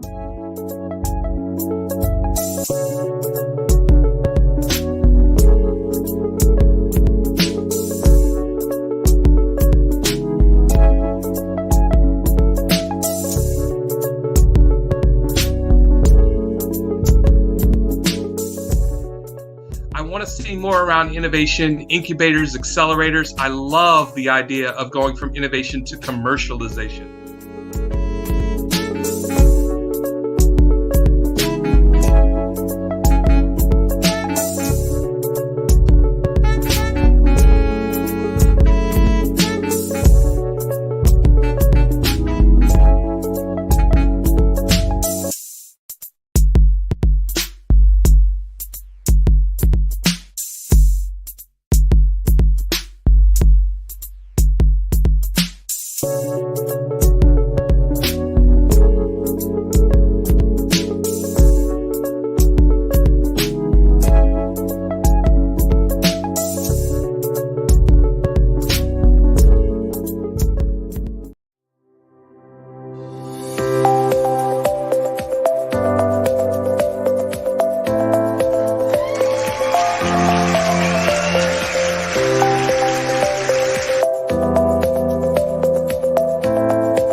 Social media is evolving. It's more vibrant, more colorful, more energetic, and so are you. It's not just photos anymore. It's video, it's audio, it's subscriptions. And now there's Fanbase, a new monetized social network. Fanbase delivers the complete native app experience with full content monetization for every user. No algorithms that shadow ban your engagement or growth, and no ads. Follow anyone for free and subscribe directly to your favorite creators for $4.99 a month. Plus, show some love by tipping on any post. Also, make a fan base page and monetize your content the same way. Finally, connect with your followers by posting the amazing content you already create. And now, get paid for it. It's time to energize and monetize, because everyone's a fan of something and everyone has a fan base.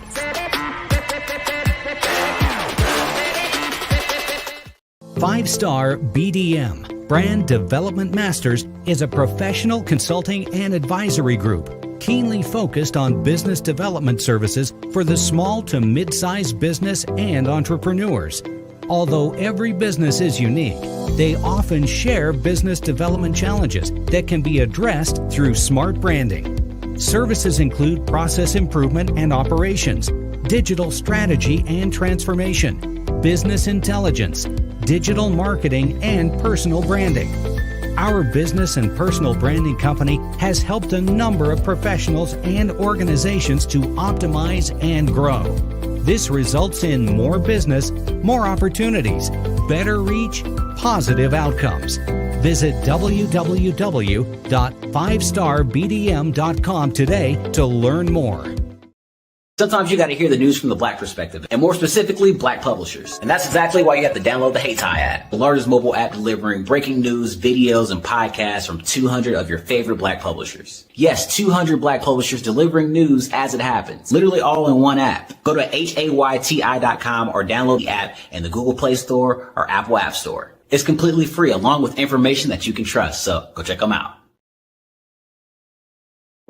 Ladies and gentlemen, and fellow professionals, please allow me to introduce myself. I am David Jones, the co-founder and CEO of the Hello LLC, where I am passionately dedicated to guiding individuals and businesses toward their own return on time investment. Time is my only competition.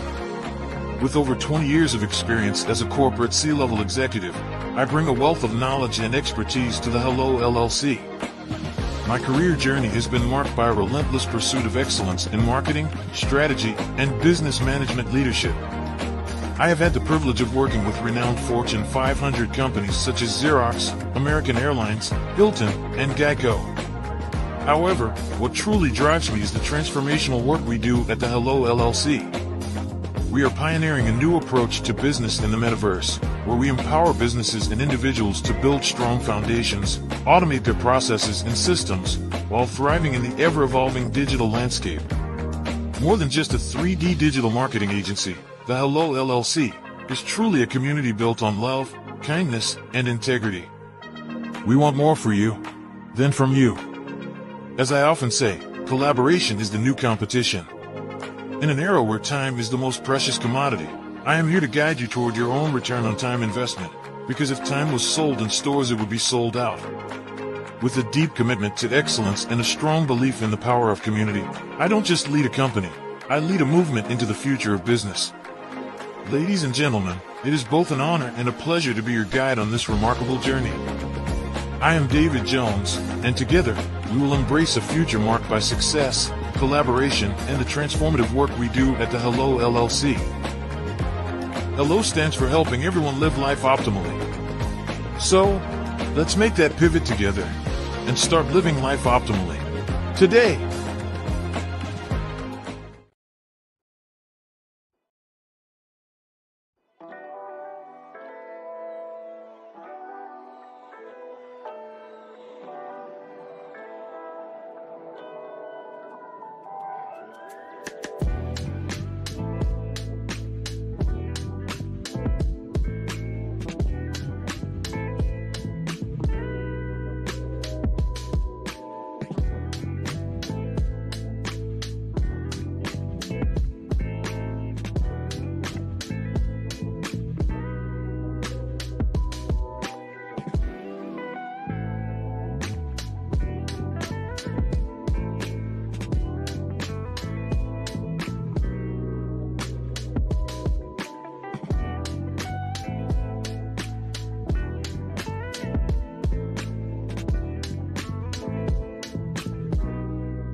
friends that story, they're like, okay, somebody said they had a vision from God and they need money to build something.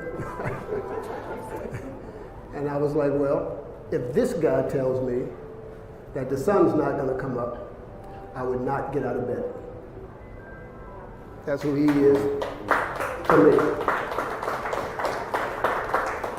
And you can see that my judgment is well placed, because in another 8 or 9 months, we're going to put his technology into an electric car. You know, people always say, well, why'd you build the car and the engine is not finished yet? I'm like, well, when the engine's finished, what are we going to put it in?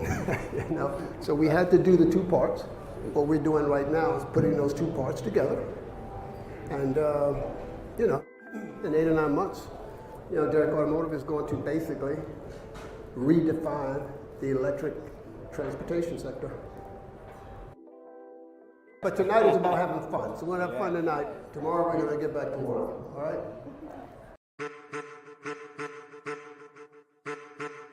I am a child of the Most High God. He has gifted me in ways that I could not even imagine and didn't know.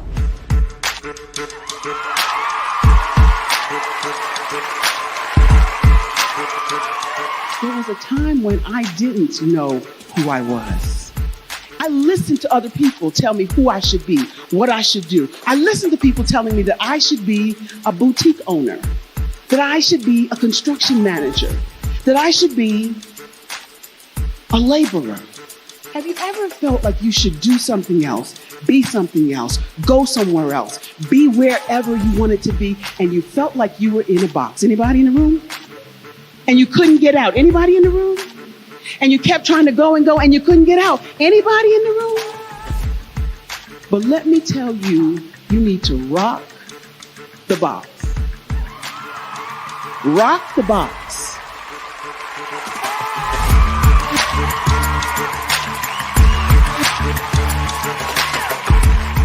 I am engaging, inspiring, and empowering.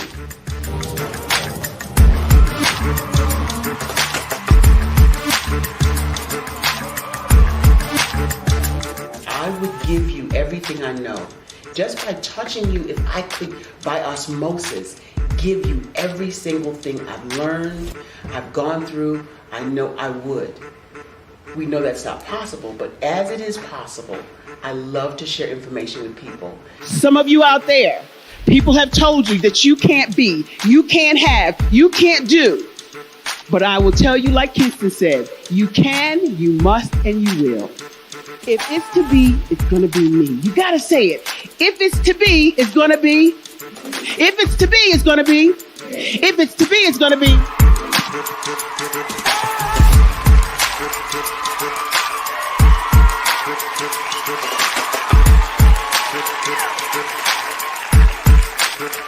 Barbara is because she believed what her mama said about her and not what other people told her. Every day you wake up, when you're in a situation, it's your choice whether it's an advantage or the disadvantage. She gained her confidence and her life, and now she is a testimony.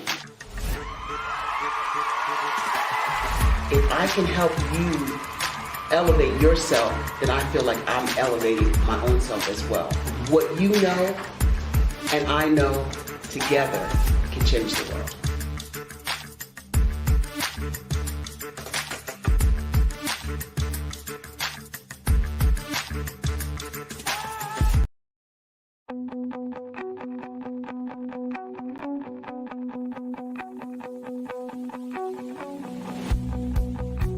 I am Black Business.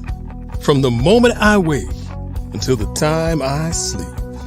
Yes, I am Black Business. I am Black Business.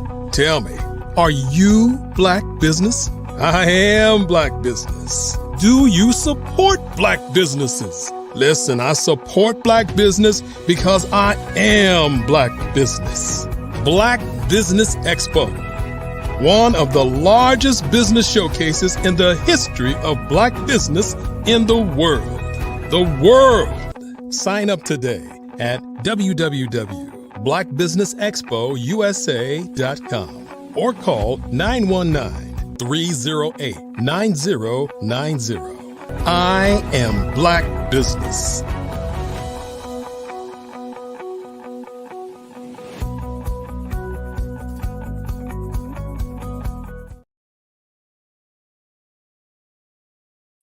Good evening, business owners, entrepreneurs, thought leaders, and corporations.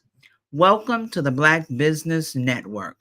My name is Frazelma Lynn, and I am your business moderator for this evening on the Black Business Network.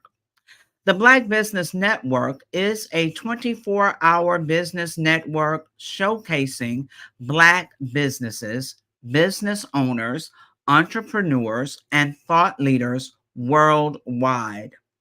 We have speakers from North Carolina, London, Singapore, Africa, Japan, and cities all over the United States. The Black Business Network is a global community sharing its business knowledge to empower, inspire, and educate businesses about business. Our next speaker is Dr. Chad Lawson Cooper. Cooper is well known to theater audiences for his performances as William Gray in Church Mess and being the lead vocalist in the celebrated singing group Soul Tempo, who was featured in the blockbuster film The Preacher's Wife. As a filmmaker, Cooper has produced and co-produced several feature films along with wife Alicia Robinson Cooper, Hollywood great Harry Lennox, and super producer Man Robinson. His stage plays are estimated to have grossed over $20 million in revenue year to date. Dr. Cooper has worked with a pantheon of iconic gospel stars and has been featured in several national publications. Cooper attended Florida A&M University and graduated from Springfield College. He earned his bachelor's degree in philosophy and religion and a doctorate in theology. Please join me in welcoming to the stage Dr. Chad Lawson Cooper. Hi. Hello, Dr. Cooper. Well, I'm Dr. Cooper's son. Well, I'm speaking on his behalf. Yes, I'm the second. I don't have my doctorate yet, but it's in the works. It's in the works. Okay, we're going to speak that into existence. I'll still say Dr. Cooper, letting you get accustomed to it. All right. Manifest it. Thank you. Amen. All right. So, RJ Stevenson, we will turn it over to you for an amazing fireside chat. Thank you, Mr. Bella. Genius is common, and I'll see you on the other side. Hey, man, how you doing? I'm doing good. How are you? It is amazing to see you. Where are you at in the world now? Where am I? I'm in New York City right now. I'm at my house. New York City. Yes, sir. No running around for stage plays. I know you got a stage play coming up this weekend, right? Yes, sir. In Seattle. I think it's on the 26th. I think it's next Saturday. So Miss Zelma told everybody, she sort of introduced your dad, which is amazing. He had to get on a plane and couldn't be with us, but you stepped into his space. Thank you so much. I know you're well prepared to speak on his behalf, but tell us a little bit about yourself. Well, I am a singer and actor myself. I started off performing at the age of 5, and now I am 23. Well, soon to be 23 in a month from now.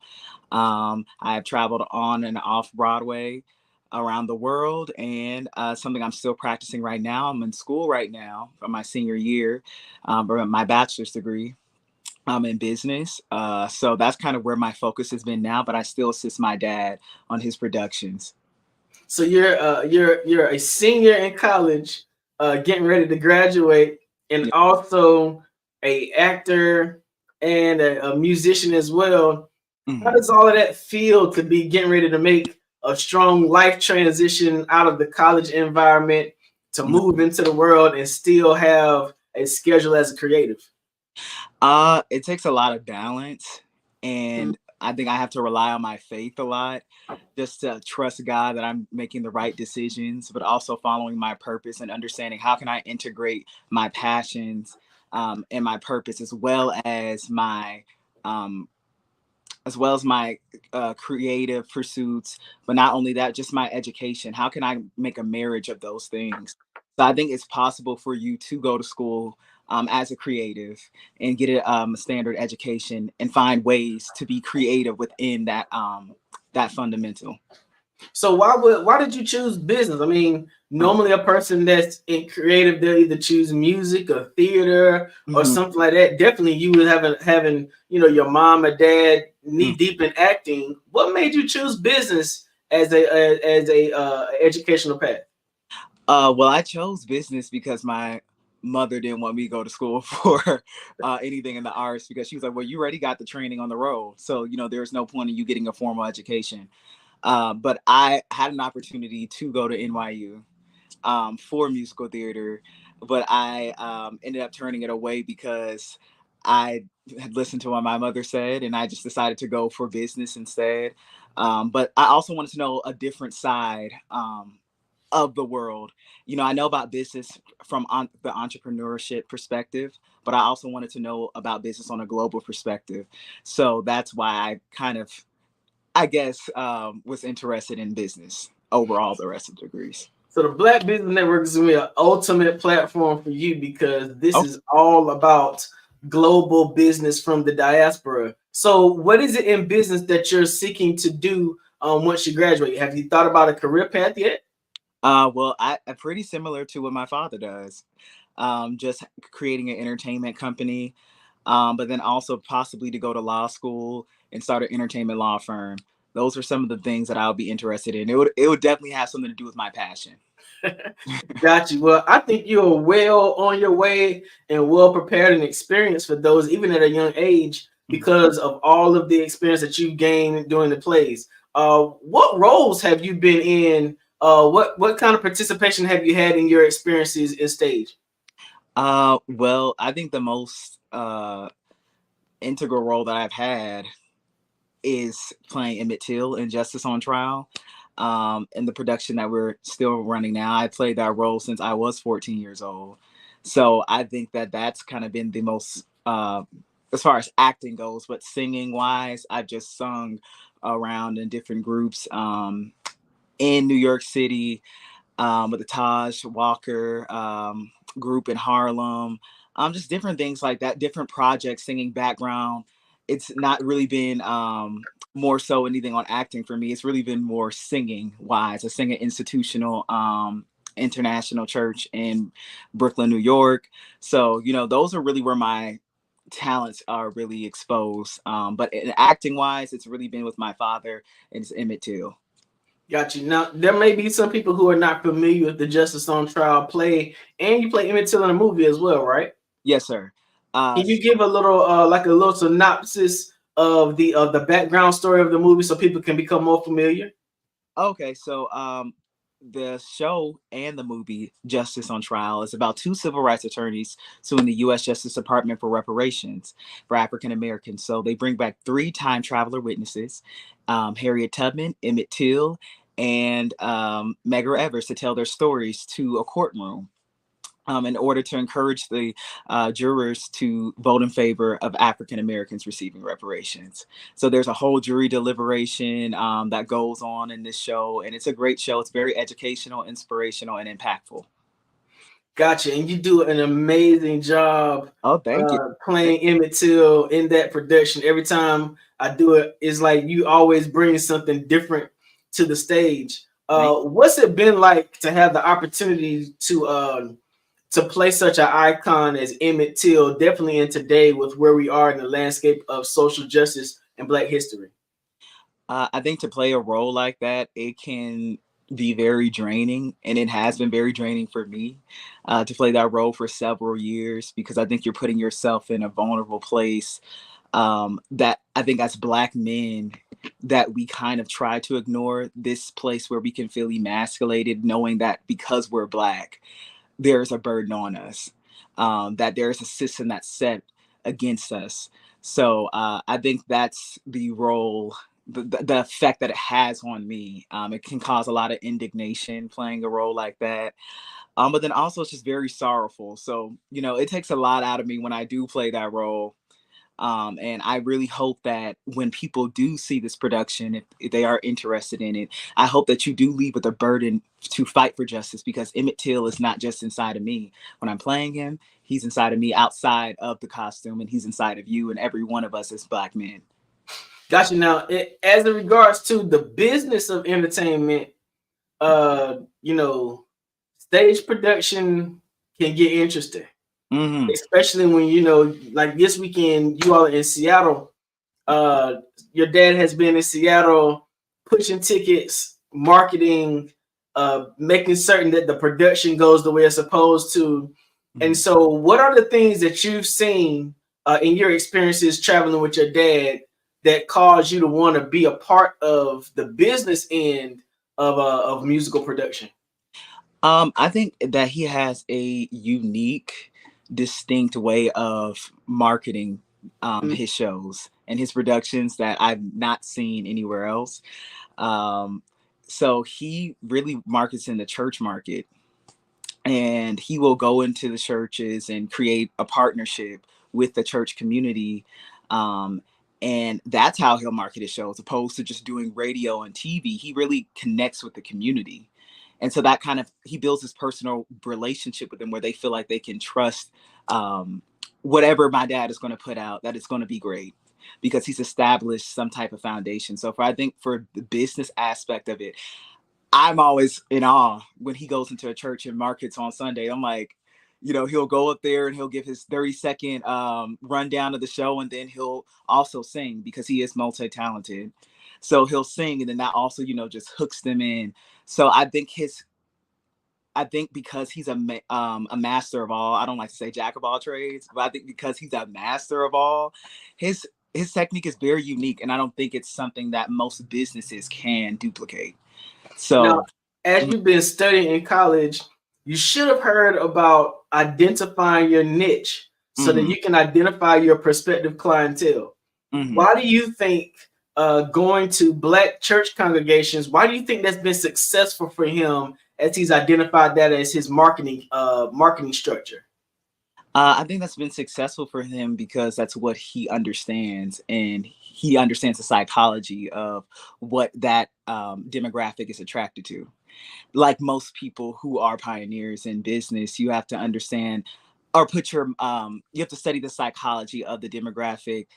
For example, Tyler Perry, he studies the demographic maybe of women who are between the ages of their late 30s to their 50s. What would they be attracted to? What type of content? And that's how a lot of us, like myself, have grown up watching Madea. Because maybe my mother was in that demographic, and now, you know, and now I'm watching Madea, and, you know, that's how you really build. So I feel like he understands that because he was a pastor. He pastored for many years. So the church is really his home. And so he understands how to build this connection with that community. So that's his unique marketing tool that I appreciate. So the church has been his home. The church and stage has been your home. Why do you find yourself so comfortable in that space when there are so many other people around the world who are like flabbergasted by being in front of a camera? It sort of seems like that environment just brings another thing out of you to life. I feel like for me personally, being in the church and in the stage, my parents never pushed me to do it. It was something that I was just attracted to because I saw the way that they loved it. And I like the attention. I do like a lot of attention. So I was like, okay, well, I want to be in front. I want everybody to be, you know, applauding for me and giving me the Michael Jackson treatment. I like it. And so I think that's what attracted me. But I also love to just story tell. And I think that's what an artist is somebody who enjoys to tell stories and to change the perspective of the world. How can we do that? And if you can do that through your art, not just through art, but through your business, then you really are making a change. And I think that every business should have that as their goal. I think that's when you will keep a relationship with your clientele, when they see that you really have the mission to change their perspective, but also for the better. So let's talk about where you are right now. You are the heir to the Chad Cooper Company on Broadway, the only Black production company on Broadway in Manhattan. Kudos to you and your family for producing that kind of legacy.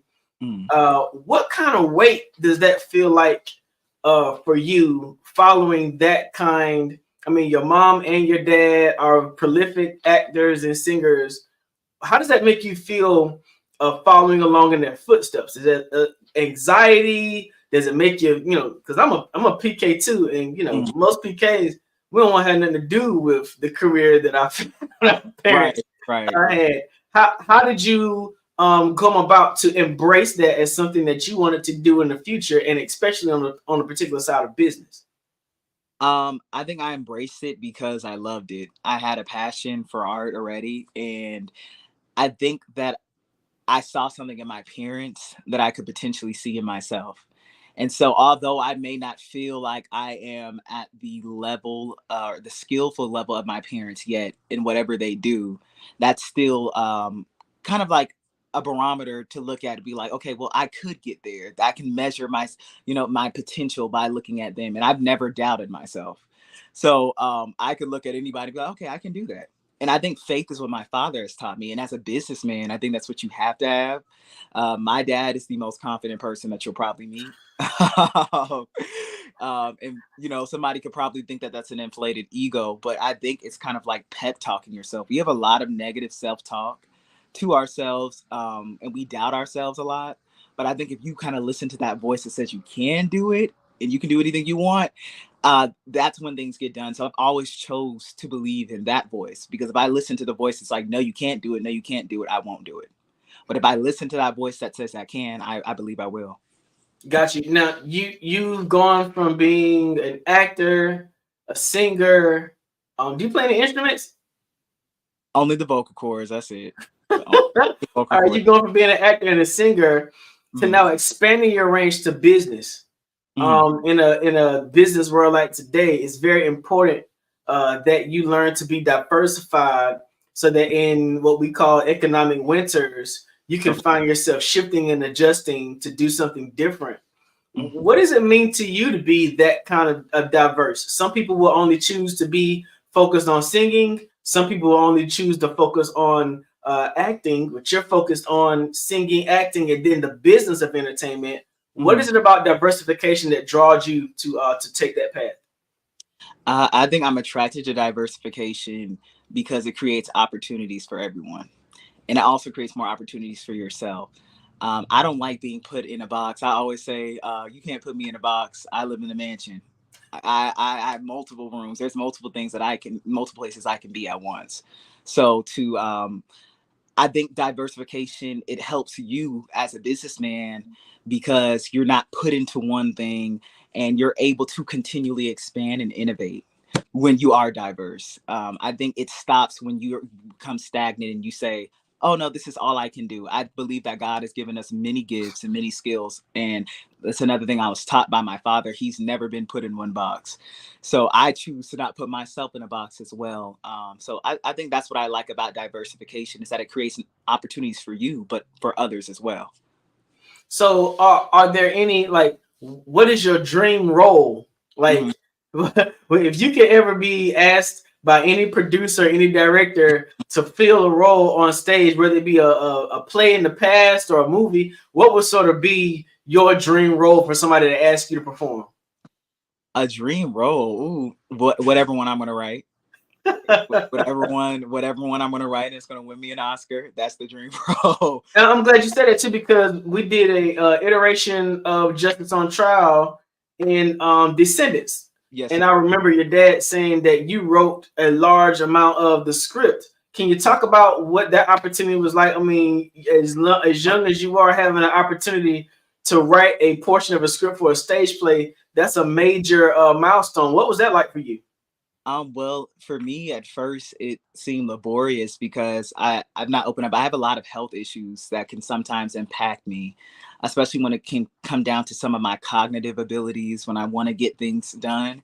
So I was very frustrated because if you know anything about my dad, he's very impromptuous. He will actually do something like, I just got asked to do this interview like 30 minutes ago.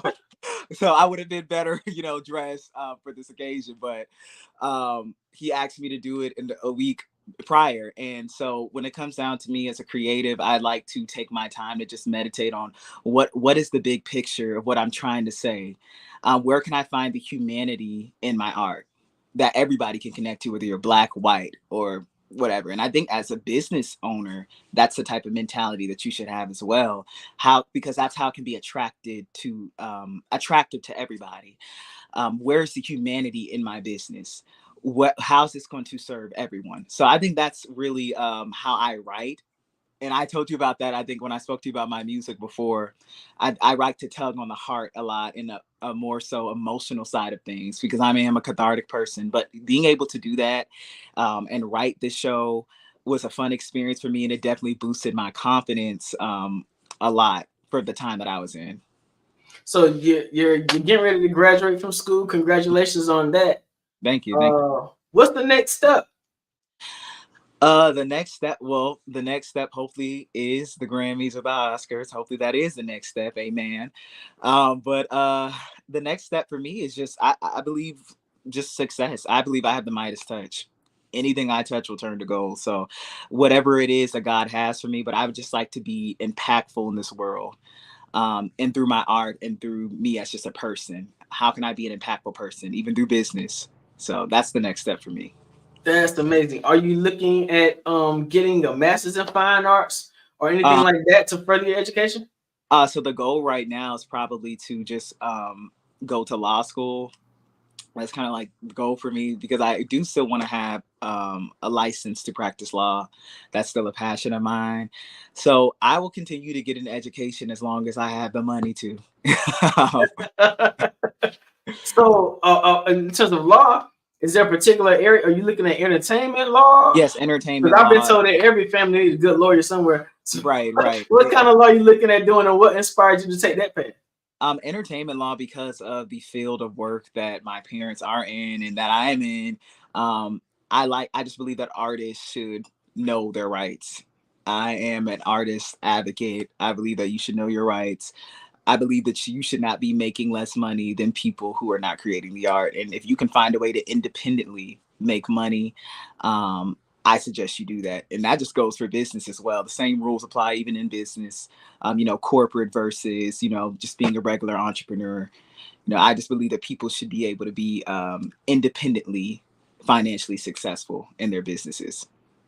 So, one of the responsibilities of parents, especially when we have children who are following in our footsteps and our legacies, is to set them up in a path and a trajectory for success. And I think that this interview opportunity for you has been an amazing nod from your father at his trust in your abilities and your levels to communicate. And I think you have done an absolutely amazing job with this interview. I'm absolutely impressed. I've seen you be Emmett Till, but now I see you be Chad Cooper II, and then you're doing just as well. So congratulations to you, man. Thank you so much. I appreciate that. Absolutely. Miss Brizelma, we done. All right. I was listening. My heart was touched. I was able to laugh. I didn't cry, but I was able to laugh. I enjoyed you so very much. We have a few more minutes, so I want to just touch on a few things. Touch on them. Reach out and touch. This is 3 generations right here of PK kids. Now, I started laughing when I heard that. I thought, oh my God. Yeah. So that I understand how it helps kind of builds a foundation, gives us kind of that. I like what you said about confidence, gives us some confidence that we can step out and do things. Risk does not frighten us away. It really draws us because we know we can handle it, you know. And I liked what you were saying about how different things have helped build your confidence with the Midas touch. I liked it. I was listening. The humanity, wanting to just connect to humanity. And honestly, as a parenting coach, that really struck a nerve with me, because family is so important, and it should be. And for Black families, we have to realize the importance and bring, you know, the family back together. Yes, ma'am. So that family is important, you know. You talked about not being on a box. Yeah, we don't need to be there. Yes, ma'am. Always outside of the box. I mean, as a child, I was never in the box. I didn't know what the box was until I became an adult. I mean, what box, you know? So we can do what we put our minds to if we're willing to put in the work, really. If we're really willing to put in what we need to and not give up. Yes, ma'am. And the Madea, that tickled me too. Yes, yeah, it's amazing how Tyler Perry has truly affected the world with just Madea. That just, yeah, that kind of blows my mind. And there are so many things to learn from watching Madea, and the diversity. I guess I'll kind of end with that, the diversity. Miss Frizema, I got a question. Yes. All three of us being preacher's kids and all that, you know, and then Chad having parents who have a strong pull from other people quite often.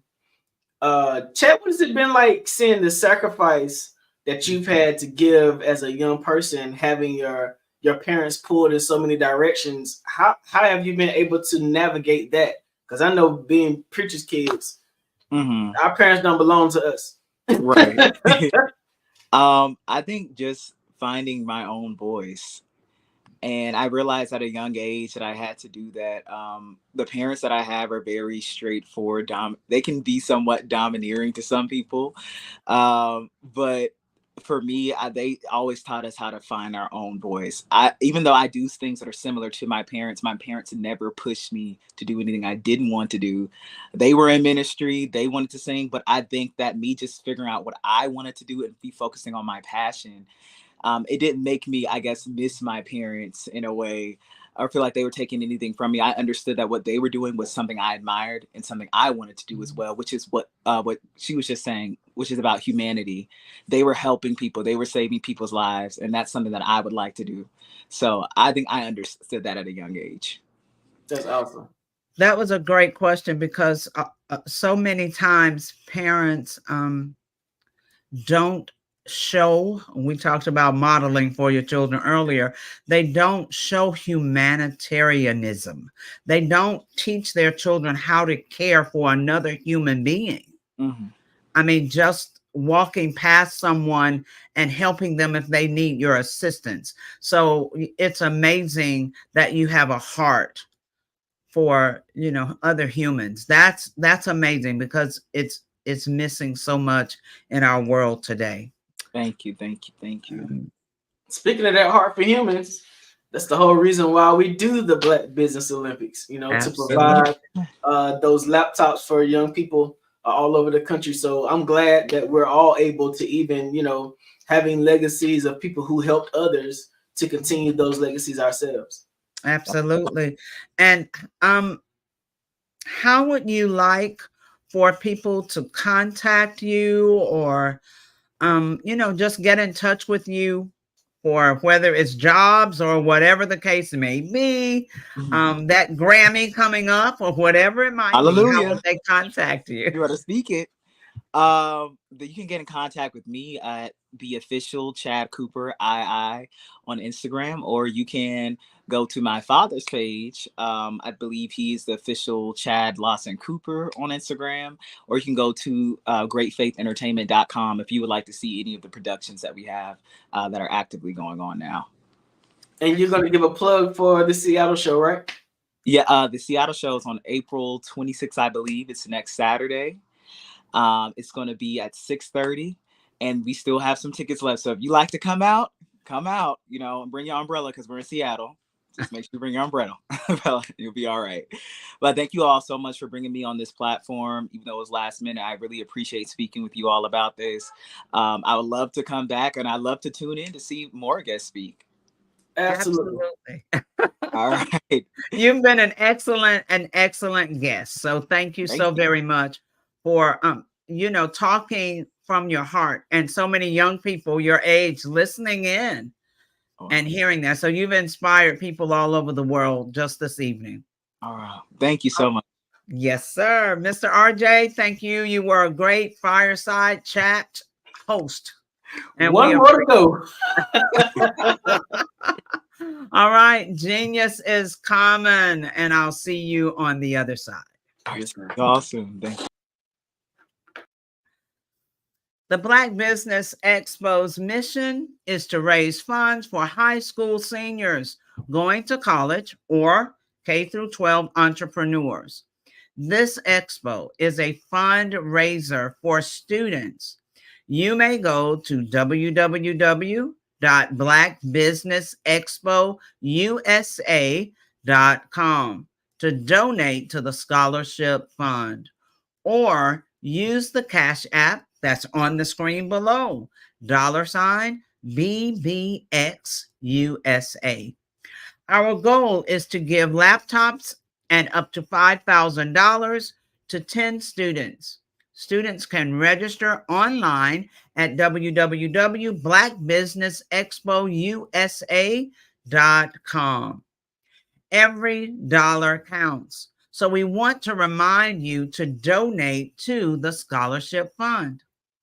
We want to thank our amazing Black Business Expo USA sponsors for April 2024.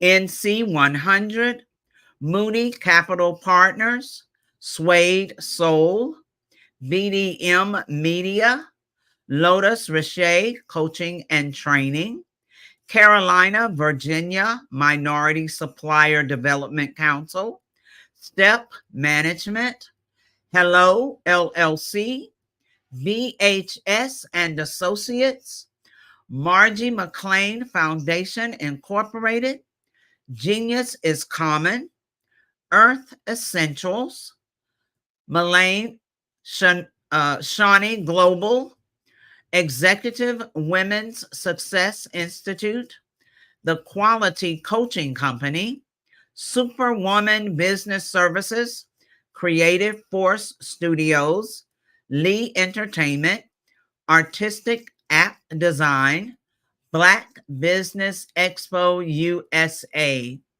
Genius is common. I'll see you on the other side. The Black Business Expo's mission is to raise funds for high school seniors going to college or K-12 entrepreneurs. This expo is a fundraiser for students. Please, you may go to www.blackbusinessexpousa.com to donate to the scholarship fund, or use the Cash App at $BBXUSA. Our goal is to give laptops and up to $5,000 to 10 students. Students can register online at www.blackbusinessexpousa.com. Every dollar counts. Please donate to the Black Business Expo USA Scholarship Fund.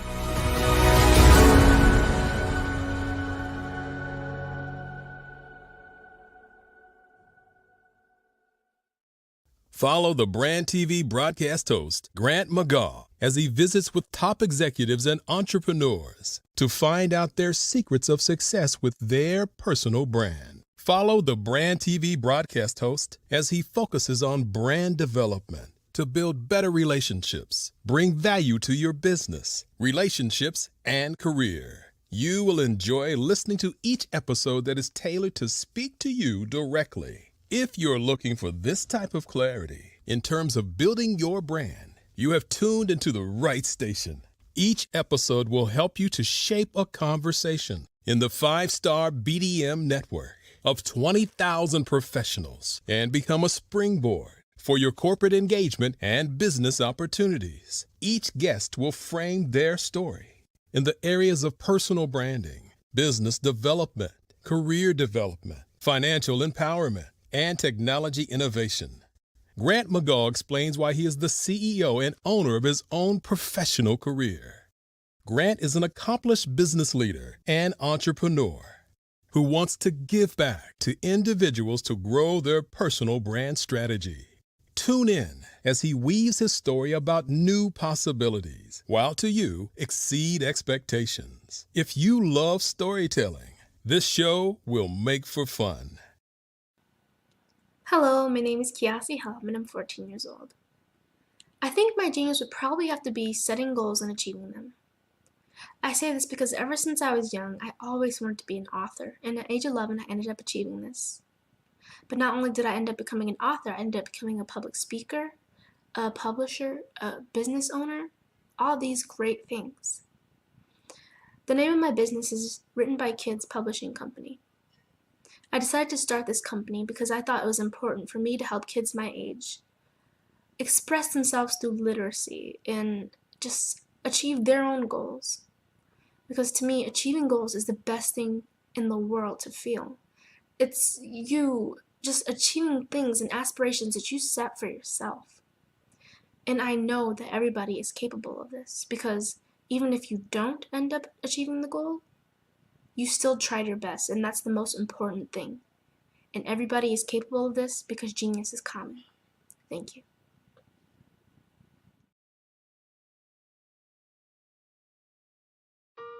Hello, this is Israel, and I am CEO of Daydreams Interactive and author of Princess Planet.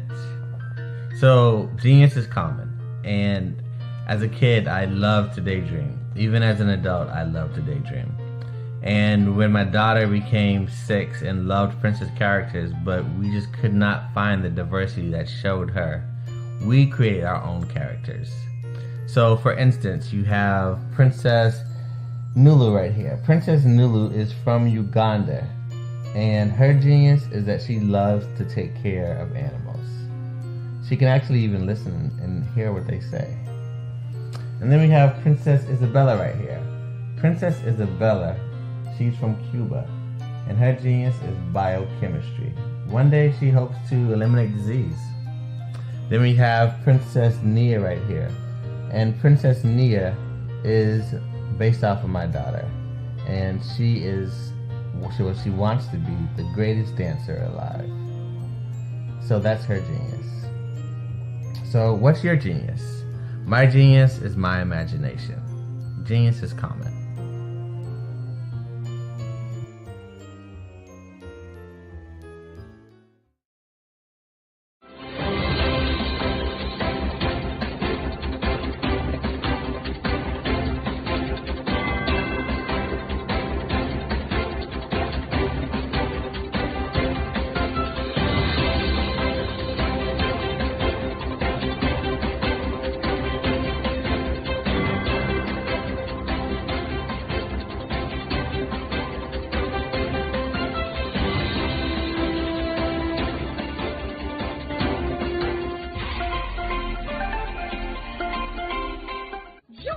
Dr. Eric Kelly III and a host of phenomenal speakers from all around the globe for this 7-day virtual event that you don't want to miss.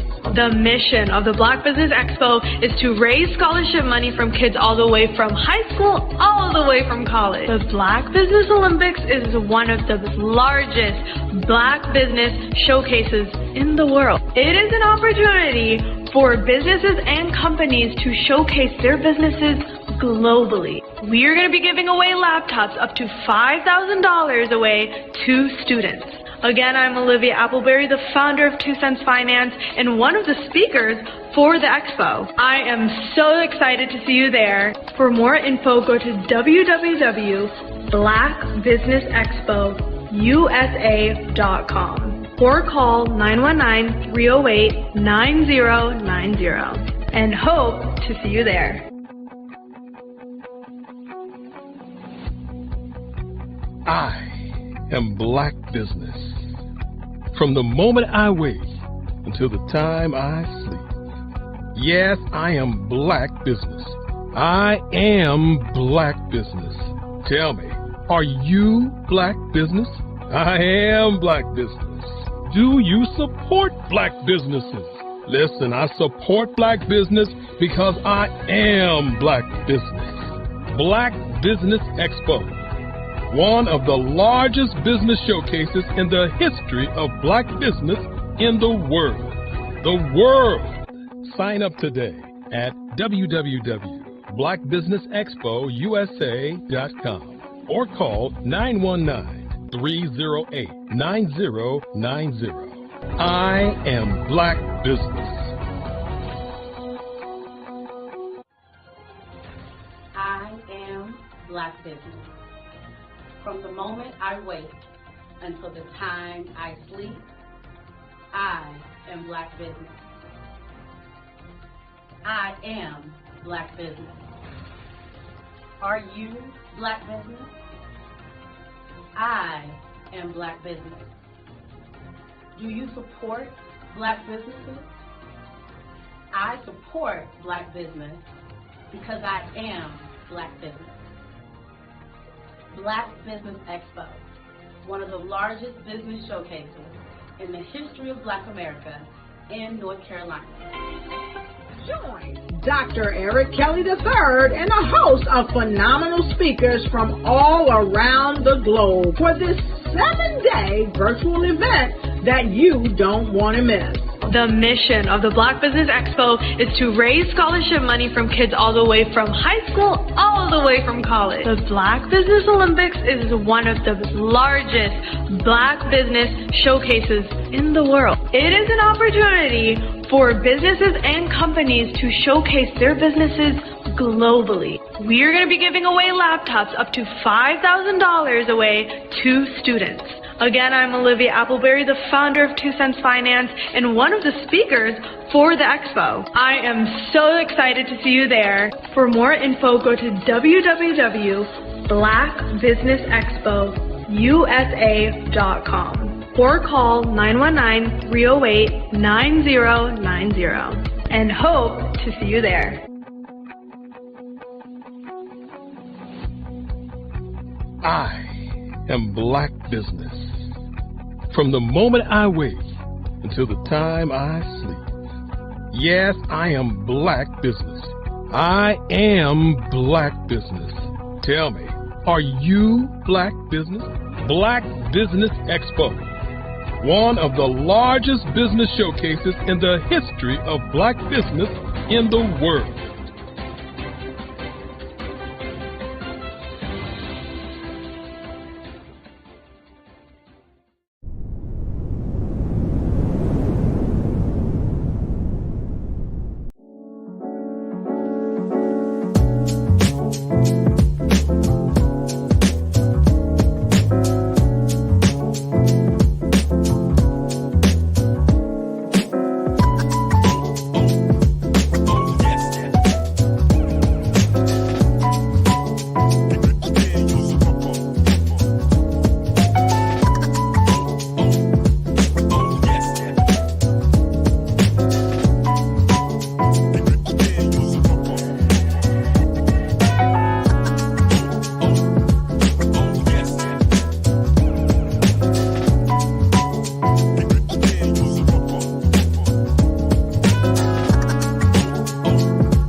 I am a child of the Most High God.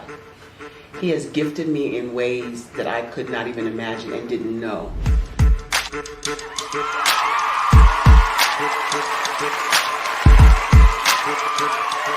was a time when I didn't know who I was. I listened to other people tell me who I should be, what I should do. I listened to people telling me that I should be a boutique owner, that I should be a construction manager, that I should be a laborer. Have you ever felt like you should do something else, be something else, go somewhere else, be wherever you wanted to be, and you felt like you were in a box? Anybody in the room? And you couldn't get out? Anybody in the room? And you kept trying to go and you couldn't get out? Anybody in the room? But let me tell you, you need to rock the box. Rock the box.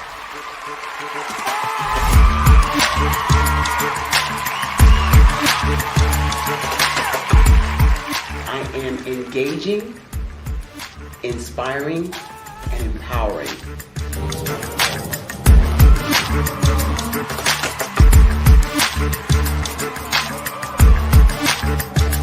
I would give you everything I know. Just by touching you, if I could, by osmosis, give you every single thing I've learned, I've gone through, I know I would. We know that's not possible, but as it is possible, I love to share information with people. Some of you out there, people have told you that you can't be, you can't have, you can't do. But I will tell you, like Kinston said, you can, you must, and you will. If it's to be, it's going to be me. You got to say it. If it's to be, it's going to be. If it's to be, it's going to be. If it's to be, it's going to be.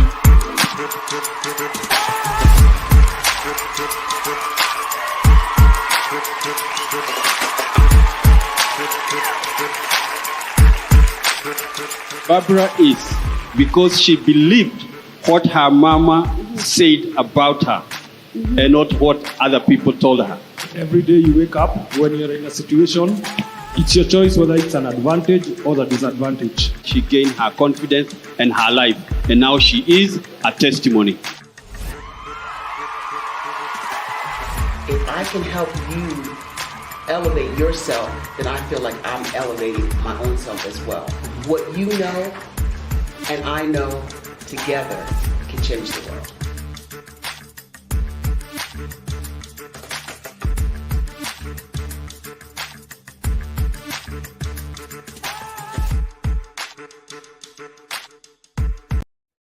Hey everyone, it's Grant McGaw, CEO of 5 Star BDM and host of the award-winning Follow the Brand podcast and TV series, where I help you to build a 5-star brand that people will follow. My genius is personal brand development through intelligent communication and helping you achieve your business and career goals. I am a requested speaker on digital technology and brand development issues. I want to work with you to increase the value of your current opportunities while attracting new ones. Every one of you is unique, and we all share challenges that can be addressed through smart branding.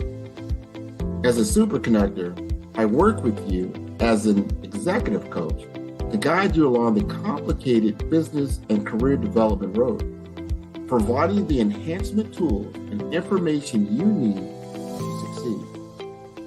Together, I will help you succeed in today's challenging business climate. I will evaluate and measure your progress. Best of all, I am right alongside you every step of the way. Build the brand called you. Genius is coming.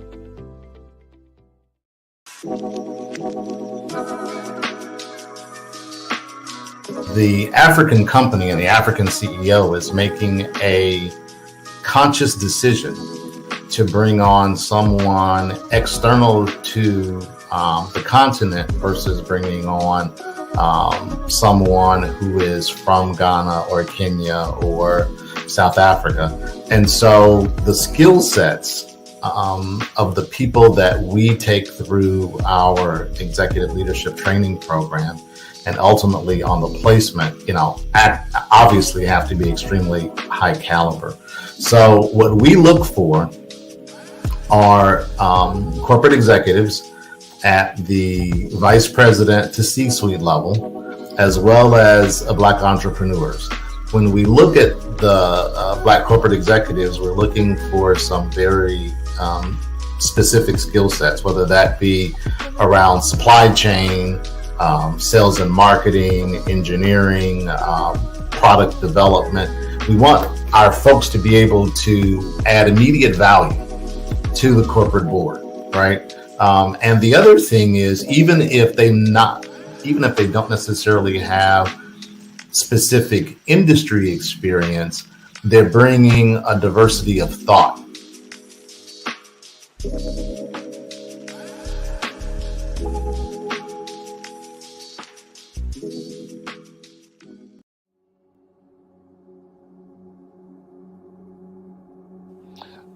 I was born and raised in southeastern West Virginia, the coal fields. My father was an AME minister.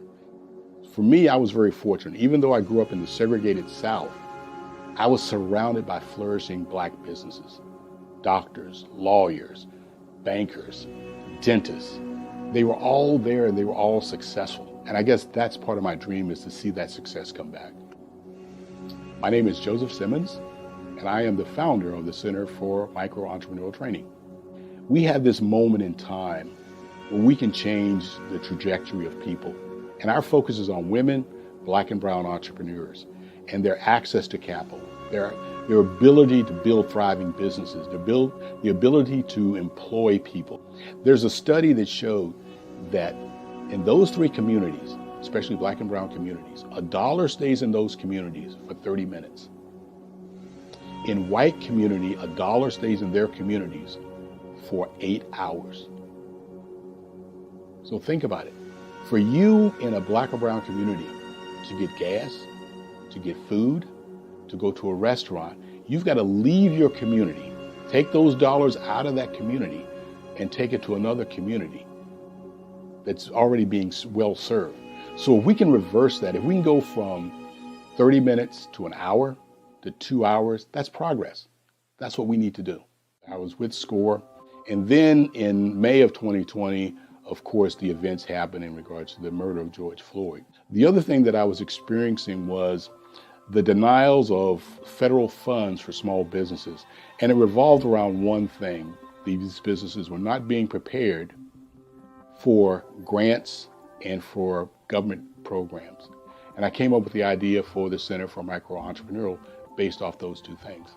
Morgan Stanley had a report out in 2020, first quarter, and it talked about there were 3 groups that were massively devastated by COVID-19 on their business. That was 1, women, number 2, Black, and number 3, brown entrepreneurs. The research showed that they had less cash on hand, they had less opportunity to go into a bank and get money, and they were very dependent on family and friends to keep their business up and running. If we can focus on those 3 groups, then we can have a dramatic impact on our communities. Really, the focus is on 3 areas. And those 3 areas are 1, the people, number 2, the courses, and number 3, a support network. Here at CMAT, we will provide you with the fundamentals for generational success. And you will be creating a vibrant community by attending our 5-day immersive training course.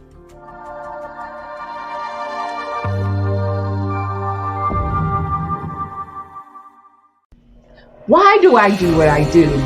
You know, my life coach asked me that a few years ago. And she said, Tony, what's your why? And I told her, and she said, girl, you've already accomplished that. Perhaps you need a new why. Hi, Tony Harris, Amy Hoydu with Say It Said Marketing, one of your students. And just wanted to say thank you, Tony Harris, for spending so much time with me and giving me that boost in my business that I so drastically needed.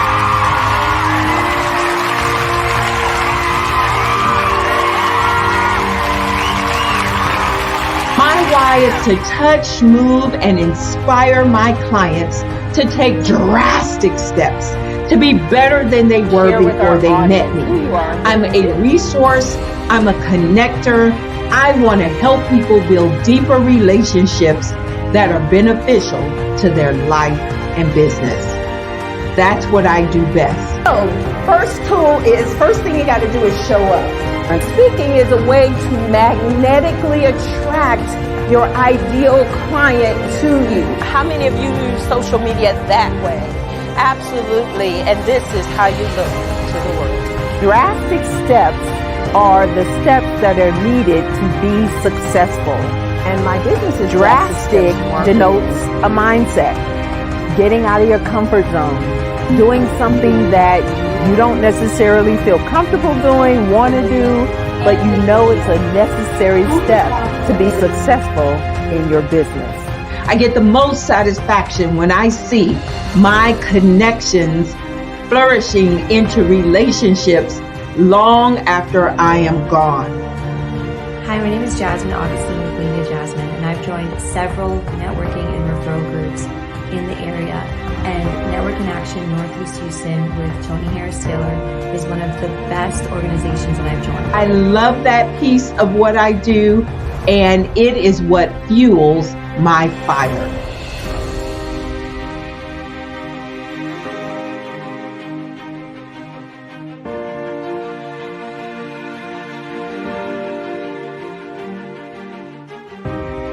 My name is Tony Harris Taylor, saying take a drastic step today for a fantastic tomorrow.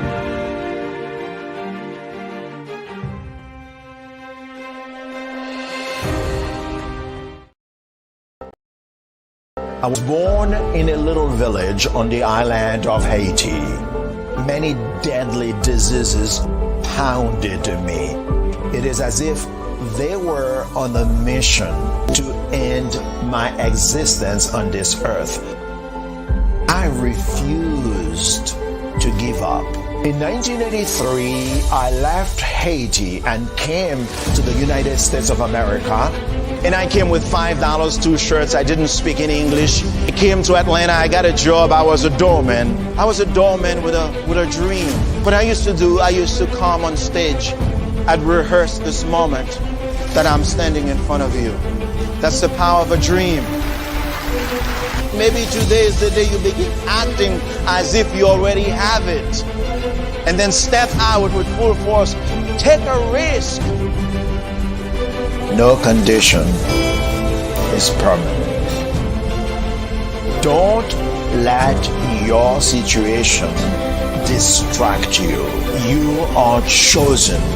You are called. You are born for a purpose in this life.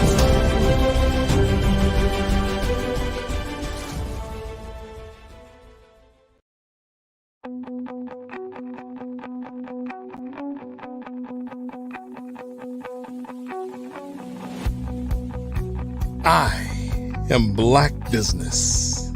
From the moment I wake until the time I sleep. Yes, I am Black Business. I am Black Business. Tell me, are you Black Business? I am Black Business. Do you support Black businesses? Listen, I support Black business because I am Black Business. Black Business Expo. One of the largest business showcases in the history of Black business in the world. The world. Sign up today at www.blackbusinessexpousa.com or call 919-308-9090. I am Black Business.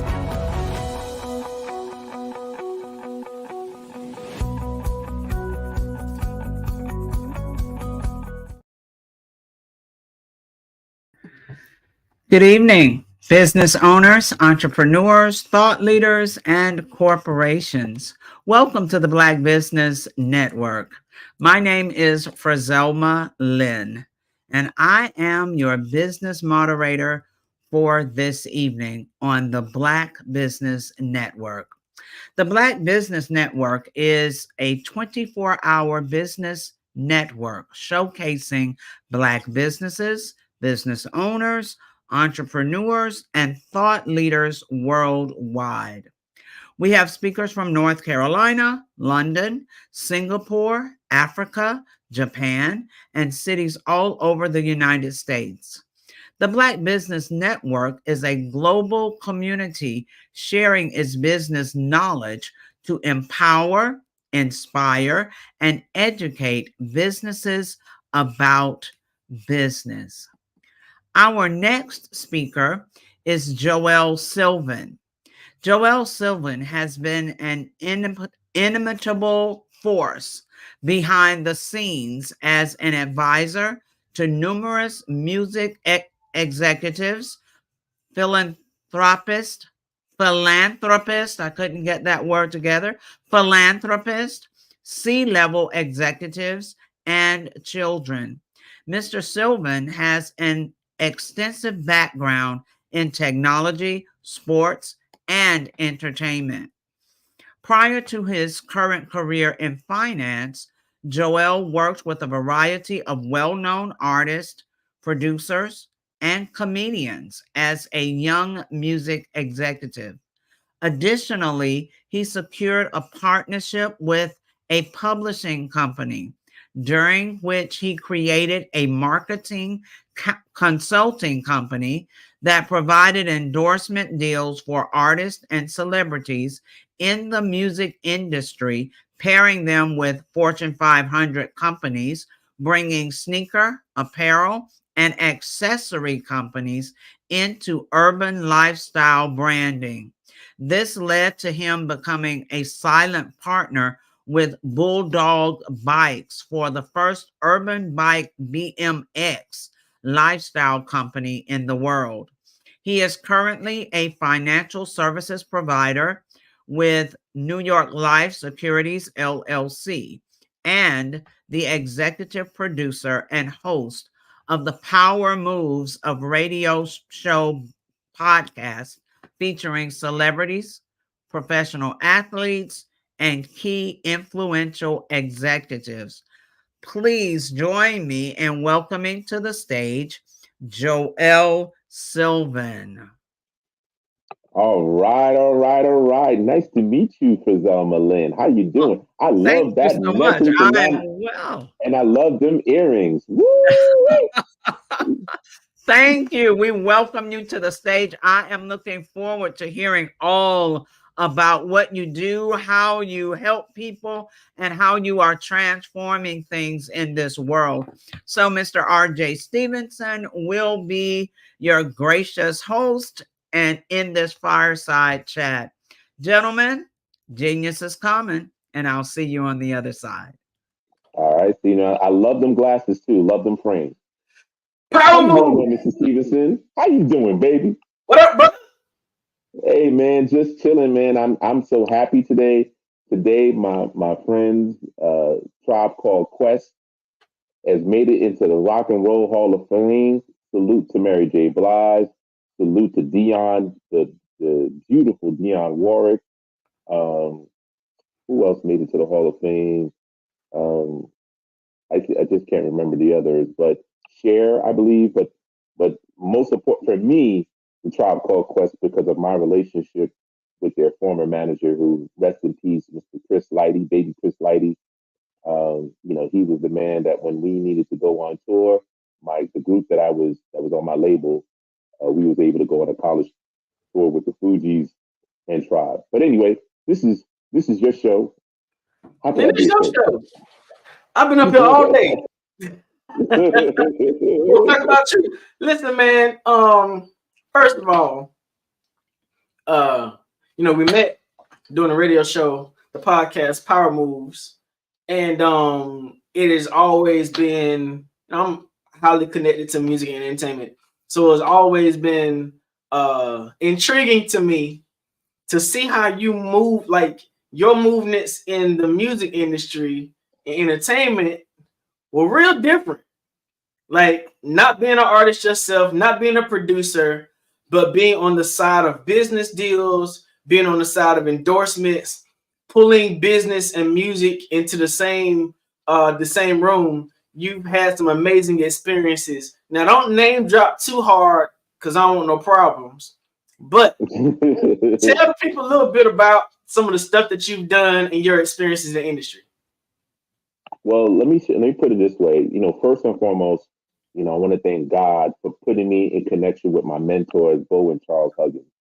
And so I started off working with Freddie Jackson, Najee, at the age of like 21, working on these folks' albums and really bringing at the time a breath of fresh air in terms of, I know what's happening in the streets.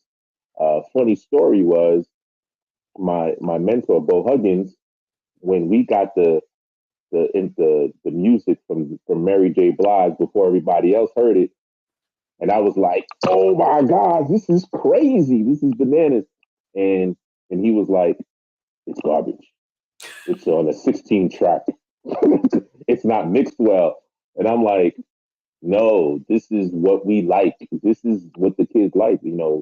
Going to 125th Street. Born in Brooklyn, even though I was a Brooklyn guy, I always traveled. So going to 125th Street, on a Friday night, Saturday night, everybody driving their hot whips and they bumping, the mixtapes like the DJ Capri's, DJ SNS, all the DJs that had their mixtapes.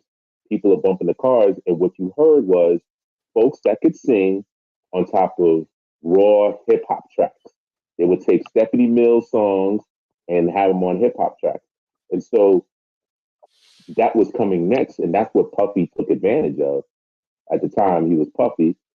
He was like, "Listen, this is what we got to do," and that's how he made the Mary J. Blige album. It's really a version of the mixtape. And so when we heard it, I was like, "This is mind blown." And the person that worked on that album was a publisher, he's with MCA Publisher. He's also my mentor, James Jackson, and he worked on that album. He worked on that album because he got the songwriters. God rest the dead, Kenny Green from Intro was one of the major songwriters. Prince Marky D and Corey Rooney had some tracks on that album. They were part of his publishing company. So he was very instrumental on that project. But at the same time, he was working with us, with Freddie Jackson, because Bo and Charles Huggins had a publishing company over at MCA. So while you're working, and this is a tip that I like to share with anybody, the most important thing that you can do in your life is make the most out of your time. Invest your time wisely. So even though you might be working, think of your work as school. So when I was at Hush, it was like me going to school and learning music business 101. And so one of the things that I learned was the importance of owning your publishing catalog, because your publishing catalog is the money that keeps coming every single month. It's the residual. Just like life insurance or any type of insurance product, when you sell it, you get residuals. Okay. So with that being said, I learned the art of how to make the deal, how to do contracts from that experience, and understanding that at the time, which is a reality now, this is another tip. Your business team starts with your accountant and your attorney. The attorney usually not only protects you, but also the orchestrator of business deals. Why? Because that attorney also represents other business owners. And so if they know that you have a particular need, or they know that they represent certain people, they will connect the dots. So you're in the midst of lawyers, you're in the midst of producers, you're in the midst of writers, you're in the midst of artists, but what were you doing? So when I first started, I was what's called the production assistant, production coordinator. So we would sit in the meetings and we would talk about, all right, Freddie got a new budget, it's been released. We need to work on these artists. Who are the producers?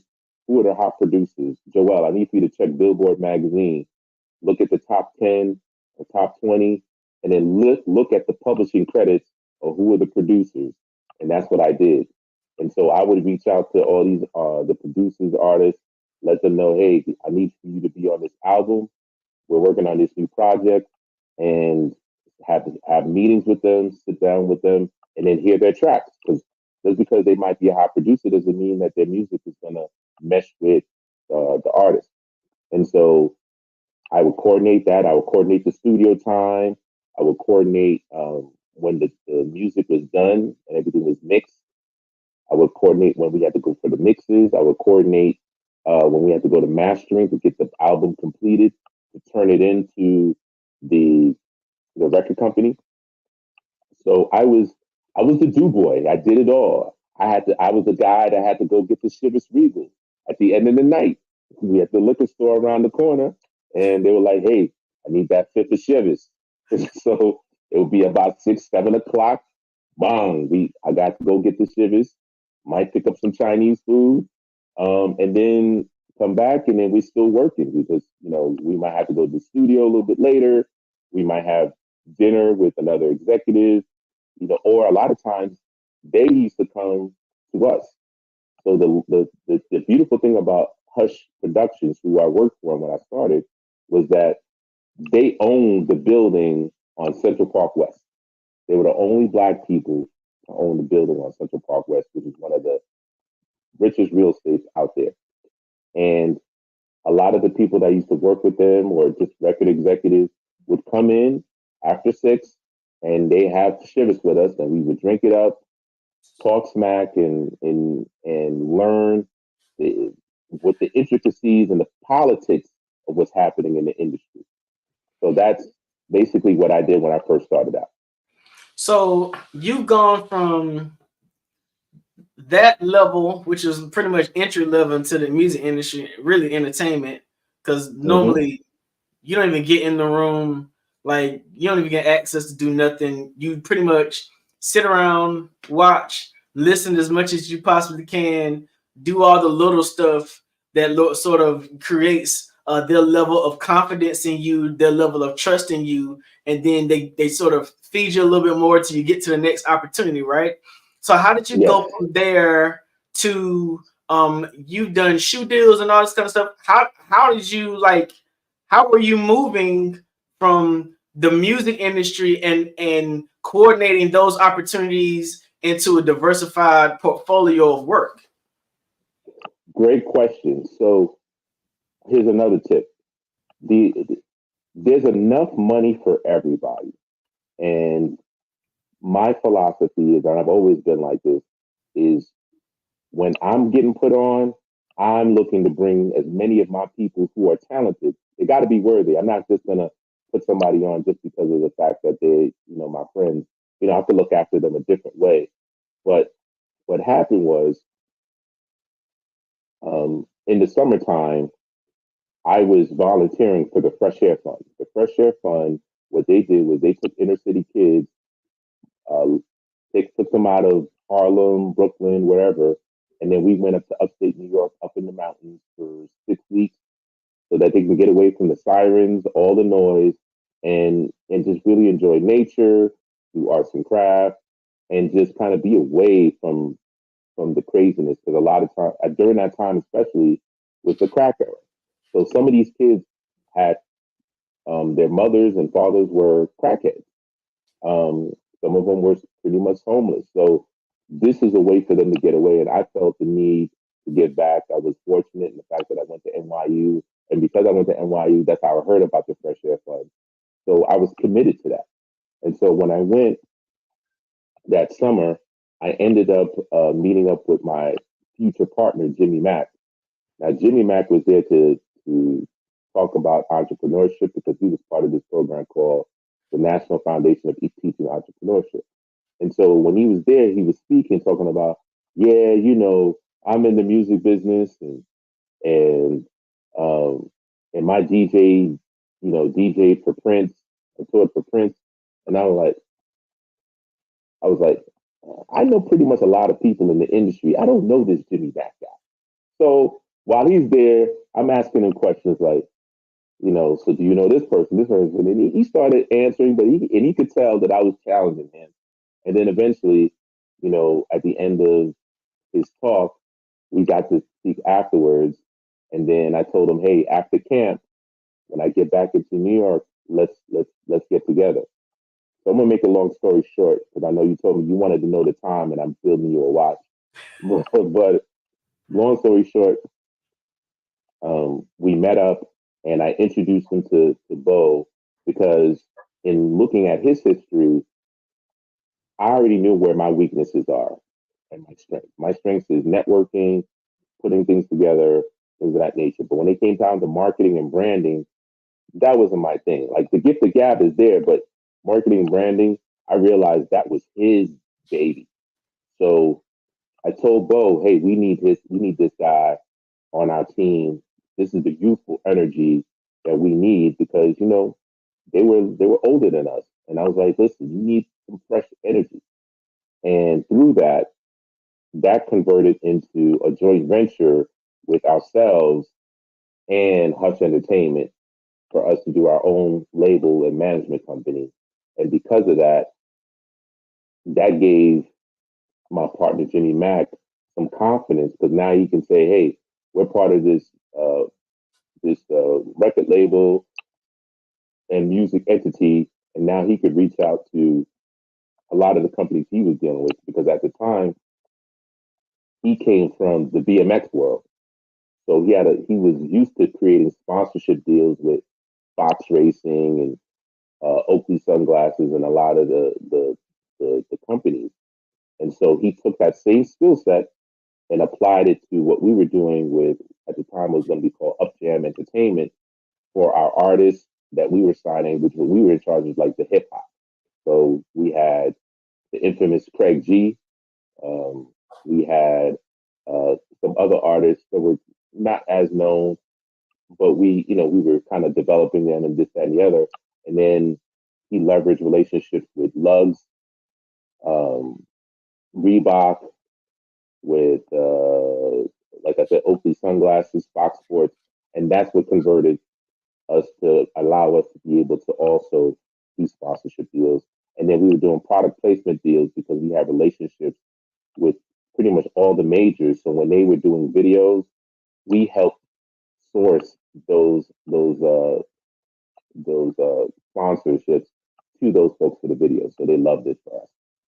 So it sounds like diversification has sort of been your line to success. Like you've gone from diversifying in the entertainment industry to insurance, right? How did you we used to talk about power moves all the time and talk about transitioning from one career field to the other. How did you get into financial services? I mean, there's green money in music, but that's a long throw distance away from the music industry. How'd you end up in that industry? I ended up in that industry because I ended up leaving the music industry after being involved for almost 10 years, and then I went into corporate America. And in corporate America, I did some hospitality. I worked in the hospitality industry. I worked in the technology industry, and then eventually I found myself in the financial services because they were recruiting me. When they looked at my background, they were like, "Wow, first of all, they just all in awe, like, you were in the music industry. Oh my gosh." And then, they saw my other various backgrounds and they said, "Hey, you know what? Would you be interested?" And at the time I was like, "Nah, I'm not really interested because it was 100% commission. I had a family, young family. I'm like, nah, I need a little bit of a base salary and then I could do some commissions." So then I ended up working for a company called USAA. Got into a program. I was selected to get into a program in which they paid for my licenses. So I got my Series 7 license, 63, 66, 65, to allow me to not only understand investments, how to read annual reports, but also how to, invest and how to provide really rock solid advice. Because a lot of times, more than not, most people are clueless on how the stock market works and things of that nature. And so as I studied it and got more familiar, then I was able to really craft myself in focusing on the military because USA was a military company. And so I really hone in on helping our military families really establish that generational wealth because they don't get, and salute to our military brothers and sisters, they don't get paid as much. However, the benefits that they do get, such as their housing is paid for, which is called BAH. Their the fact that they get money for allowance when they move. They get all these different allowances, and the most important thing is they don't have to put much money down when they buy a house. And so a lot of times I would tell them, hey, listen, you're getting paid. Why don't you just buy a house? Because the money that they're giving you is tax-free money. And that tax-free money, you could be using that to building not only an investment portfolio, but also a real estate portfolio. Because what people don't realize is, just like you said earlier, diversification. The real estate portfolio allows you to reduce your taxable liability. And if you want more information on that, make sure you get with a good accountant. You get a good CPA person, or you can contact me directly and I can help you build that team. But to make a long story short again, that's how I transitioned into financial services and then where I'm now an independent financial advisor and a consultant. So in your experience in business in total, like if you had three things that you felt like were the paramount three things for a business person to be successful, because you've been in music, that's a very high risk industry. You've been in financial services, that can be a very high risk industry, working off of commissions or even, getting involved in different financial structures. And also there's a good amount of risk equated into that. Ain't too much of it guaranteed, right? If there were three things that a business owner needed to equip themselves with to be successful for the long game, right? What would you say those three things would be? The first one is relationships. I wouldn't be where I'm at today being able to navigate and surf through this business world, because you're going to have ups and downs, and that's the waves of life and the waves of business. It's through relationships, number one. Number two, the second most important thing is you have to be flexible. And number three, always learning. You must always look to learn. Even right now, personally speaking, I'm back in school at Arizona State University getting my master's in legal studies, just to complement, as I'm providing advice, not just only for financial advice, but just, to support, small business owners when it comes down to doing agreement. Instead of calling it a contract, it's an agreement. And like I said earlier, the most fundamental aspect of being in business is the relationship with your customer, the relationship with your vendor, the relationship with other business owners, because you just never know where the next deal may come from. It may come from one of the three: your customer as a referral, your vendor potentially as a referral, or even other business owners, maybe even competitors. Don't be afraid to talk to your competitors, because what they look for as an ideal customer or client might be and what they may not like might be perfect for you. So you have to have that flexibility. So like you haven't had like a major experience in music industry and then the financial investment and securities industry. What suggestion would you give to prospective youth now who are interested in music? Because the music industry is completely different now than it was in the past. You don't see a lot of artists that have the same, what we used to call longevity in the industry. You don't see the same conventional record deals that you used to see in the past, where a company will assign you to 2 or 3 or 5 albums. You know what I'm saying? Like, it's almost like let me see if you can get a good single. What do you suggest? I'm happy you said that. So the first thing I tell a person that's looking to be in the music industry is study your history. So this has happened before. When you think about the Al Bells, when Ray Charles, a lot of those artists, when they were coming up, they did not come up with albums first. They focused on singles. If you watch even the Aretha Franklin story, they was pushing singles, and when they pushed singles, they were going on tour. It's called the Chitlin Circuit, right? And so right now is the best time to be in the music business because number one, if you notice, they're selling vinyl again. They're selling digital turntables with Bluetooth speakers. So you can now have a physical product on in addition to the streaming, so that you can combine both of those to actually make money. So if I was an artist, I would go to the churches. The churches are nonprofits that have resources and they have access to grants. I would go to them and say, hey, listen, you know what? You may not like my music. However, I can bring some money to the congregation and the congregation is going to love me because, you know what?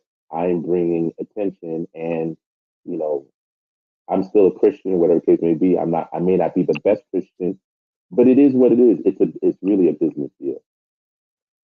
Because of that, I would tell them to, you know, provide me some grant money so that I can go to the studio and I can purchase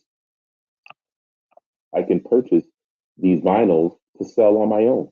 Or I could purchase CDs that we could sell here, the congregation could sell, and a portion of the proceeds, you're my business partner, a portion of the proceeds goes back to the church and to a certain program for youth or whatever the case may be. And I would focus on singles. I would find a venue that I can perform at every single week and perform that single and perform several other songs so people get to know me. The same principles that it takes to run a campaign and an election is the same principles that it takes to be a good artist. A person that's running for any type of elected seat, they're going from city to city, town to town, and kissing babies and letting them know, hey, this is my message. Well, as an artist, you need to do the same thing, especially if you got a single and you got one that you really believe in. You got to go to venue, perform your music, and make sure you have a tablet that has a landing page. And so you have one of your friends get people's names and phone numbers all day, every day, because it's a digital game now. So now when I'm ready to launch a new single, I have hundreds, thousands of names and CDs and phone numbers. Hey, listen, I'm in your town. I'm going to perform. I have this record. Check it out. You have exclusive rights to it, and you don't have to sell it for $10 anymore. You could sell it for $100. That's what Nipsey Hussle did. Have you gotten involved with any NFTs and those sorts of things yet in terms of the music industry? I personally have not yet. However, I know people like right now, that is the way. As a matter of fact, they're combining NFTs and blockchain together. So blockchain is designed to give you that, not only the privacy, but also now it's hard for people to just copy your stuff, right? And with AI, you know, you can mass produce a whole bunch of things. You can get really creative. So that's the beauty right now with the whole technology is that, you know, you can really command what you want. And again, going back to what I was saying before, because if you put your music on an NFT with a blockchain bubble wrap, I call it, around it, then that's going to allow you to actually, you know, say, hey, listen, this single is not just for $10, it's for $100 or whatever value that you want to place on it on the cryptocurrency level. Either way. Wow, man, you have had such a wealth of experience and knowledge in both financial industries and the music industry. Like, what is your end game? You going to school again? That's phenomenal. Like, what are you trying to do in the end? So what I'm doing is I'm looking to build a media company, and so my business partner, Sol Wallace and Bart Phillips. Sol Wallace has worked with a lot of independent artists um, in the music industry, and really has taken them much further. Before the whole independent artist was cool, she was doing it way before. And then Bart Phillips, my other business partner, he is, because I'm the owner of the company, so he is the curator of the BET Awards. Uh, he's done the Soul Train Awards, Source Awards. He's done commercials, working with the Black ad agency, the Burrell Communications Agency. He's also done videos, worked on documentaries. Right now, we're working on a documentary for uh, Don Cornelius and Soul Train. So really excited about that. And we have another documentary that we're working on as well, coming soon. Can't really say too much, but it's a global artist. And we're also discussing social change and social justice change. We also have some podcasts that already been recorded, um, that we're looking to resurrect and do similar to what you were saying, almost like that 3.0, where we're going to combine the metaverse with, um, leveraging AI and creating visual backgrounds while telling the story. So, you know, these are all, and so the reason why I'm going back to school is I'm getting my master's in legal studies. So it's not me becoming an attorney. It's like a up level from being a paralegal, right?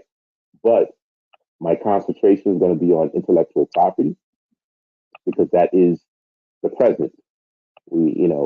It's all about intellectual property is the digital real estate. Okay. And the second thing I'm doing is sports management as a concentration with this master's of legal studies. So I'll be able to negotiate contracts, or review contracts for folks, create agreements, um, also do sports analytics. So the purpose with this master's of legal studies is to create a chief like administrative office for small, medium-sized businesses within that need those services, and that could be outsourced through me and my company. And then so we're helping them create intellectual properties. We're helping them with the HR. We're helping them with, if they're in the music, it's music. If they're a plumbing company that wants to buy other plumbing companies, we can help them mergers and acquisitions. So that's the other reason why I'm doing the master's in legal studies. So that'll be done at the end of 2025. Wow, man, you have a way of transforming and morphing for whatever's ahead in the time, man. I thank you so much for the time you spent. I think this has been a wealth of knowledge you shared. Let them know people how they can let them know how they can get in contact with you. Absolutely. So you can get in contact with me at you can email me at jjsylva, the number 1 at gmail.com, because we're still under construction with Sunseeker Media Group. It's going to be the name of the holding media company, Sunseeker Media Group. So we're working on our website there. And then you could reach me on Instagram at jjsilva1 at Instagram. I'm on X, but not as much. But I'm on X also at JJ Silva, SYLVA. And that's right, I'm on TikTok too. So TikTok, JJSYLVA, the number 1 as well on TikTok. Now I haven't done much yet. All this studying is kind of bananas. So between business and studying, I'm not that active on social media, but You can DM me there, and or if you want to dial me direct, my number is 646-867-3065. Again, 646-867-3065. I got to keep the New York in me, that's why. All right, gentlemen, it has been amazing. I was listening. I was taking notes. Oh, look at that. He has the New York cap up. Joel, one thing I do want to say, I love the tip on treat work as school, because we should learn everywhere we go. If we're open, we can learn everywhere. And when work is constant learning, you constantly grow. And so I love that part so very much. Thank you for being our guest. Thank you, Mr. RJ, for leading this fireside chat. And Genius is Common. I'll see you on the other side. Yes, ma'am. See you on the other side. All right, ladies and gentlemen, again, I am Frizelma Lynn. I am the Parenting 911 coach. And I want you to know that those of you who are parents, even grandparents, if you're struggling with the relationship with your children, if you're struggling with knowing what to do, go to www.parenting911.org and set up a discovery meeting with me. Also, I need to let you know that we are growing and moving and elevating, and we will be launching the Parenting 911 University this summer. Just as every school needs an SRO, every school also needs a Parenting 911 coach. We've got to bring parents back to the decision-making table and genuinely include them in the decisions for their children's academic success. So if you are a retired teacher, a retired educator, recently over the last couple of years, please go to www.parenting911.org, set up a strategy session with me so we can talk about what your future could look like. All right. Now, the Black Business Expo's mission is to raise funds for high school seniors going to college or K through 12 entrepreneurs. This expo is a fundraiser for students. You may go to www.blackbusinessexpousa.com to donate to the scholarship fund, or use the Cash App that is on the screen below, $BBXUSA. Our goal is to give laptops and up to $5,000 to 10 students. Students can register online at www.blackbusinessexpousa.com. Every dollar counts, so we want to remind you to donate to the scholarship fund. We want to thank our Black Business Expo USA sponsors for April 2024. NC 100, Moody Capital Partners, Suede Soul, BDM Media, Lotus Richer Coaching and Training, Carolina, Virginia Minority Supplier Development Council, Step Management, Hello LLC, BHS and Associates, Margie McLean Foundation Incorporated, Genius is Common, Earth Essentials, Mullane Shawnee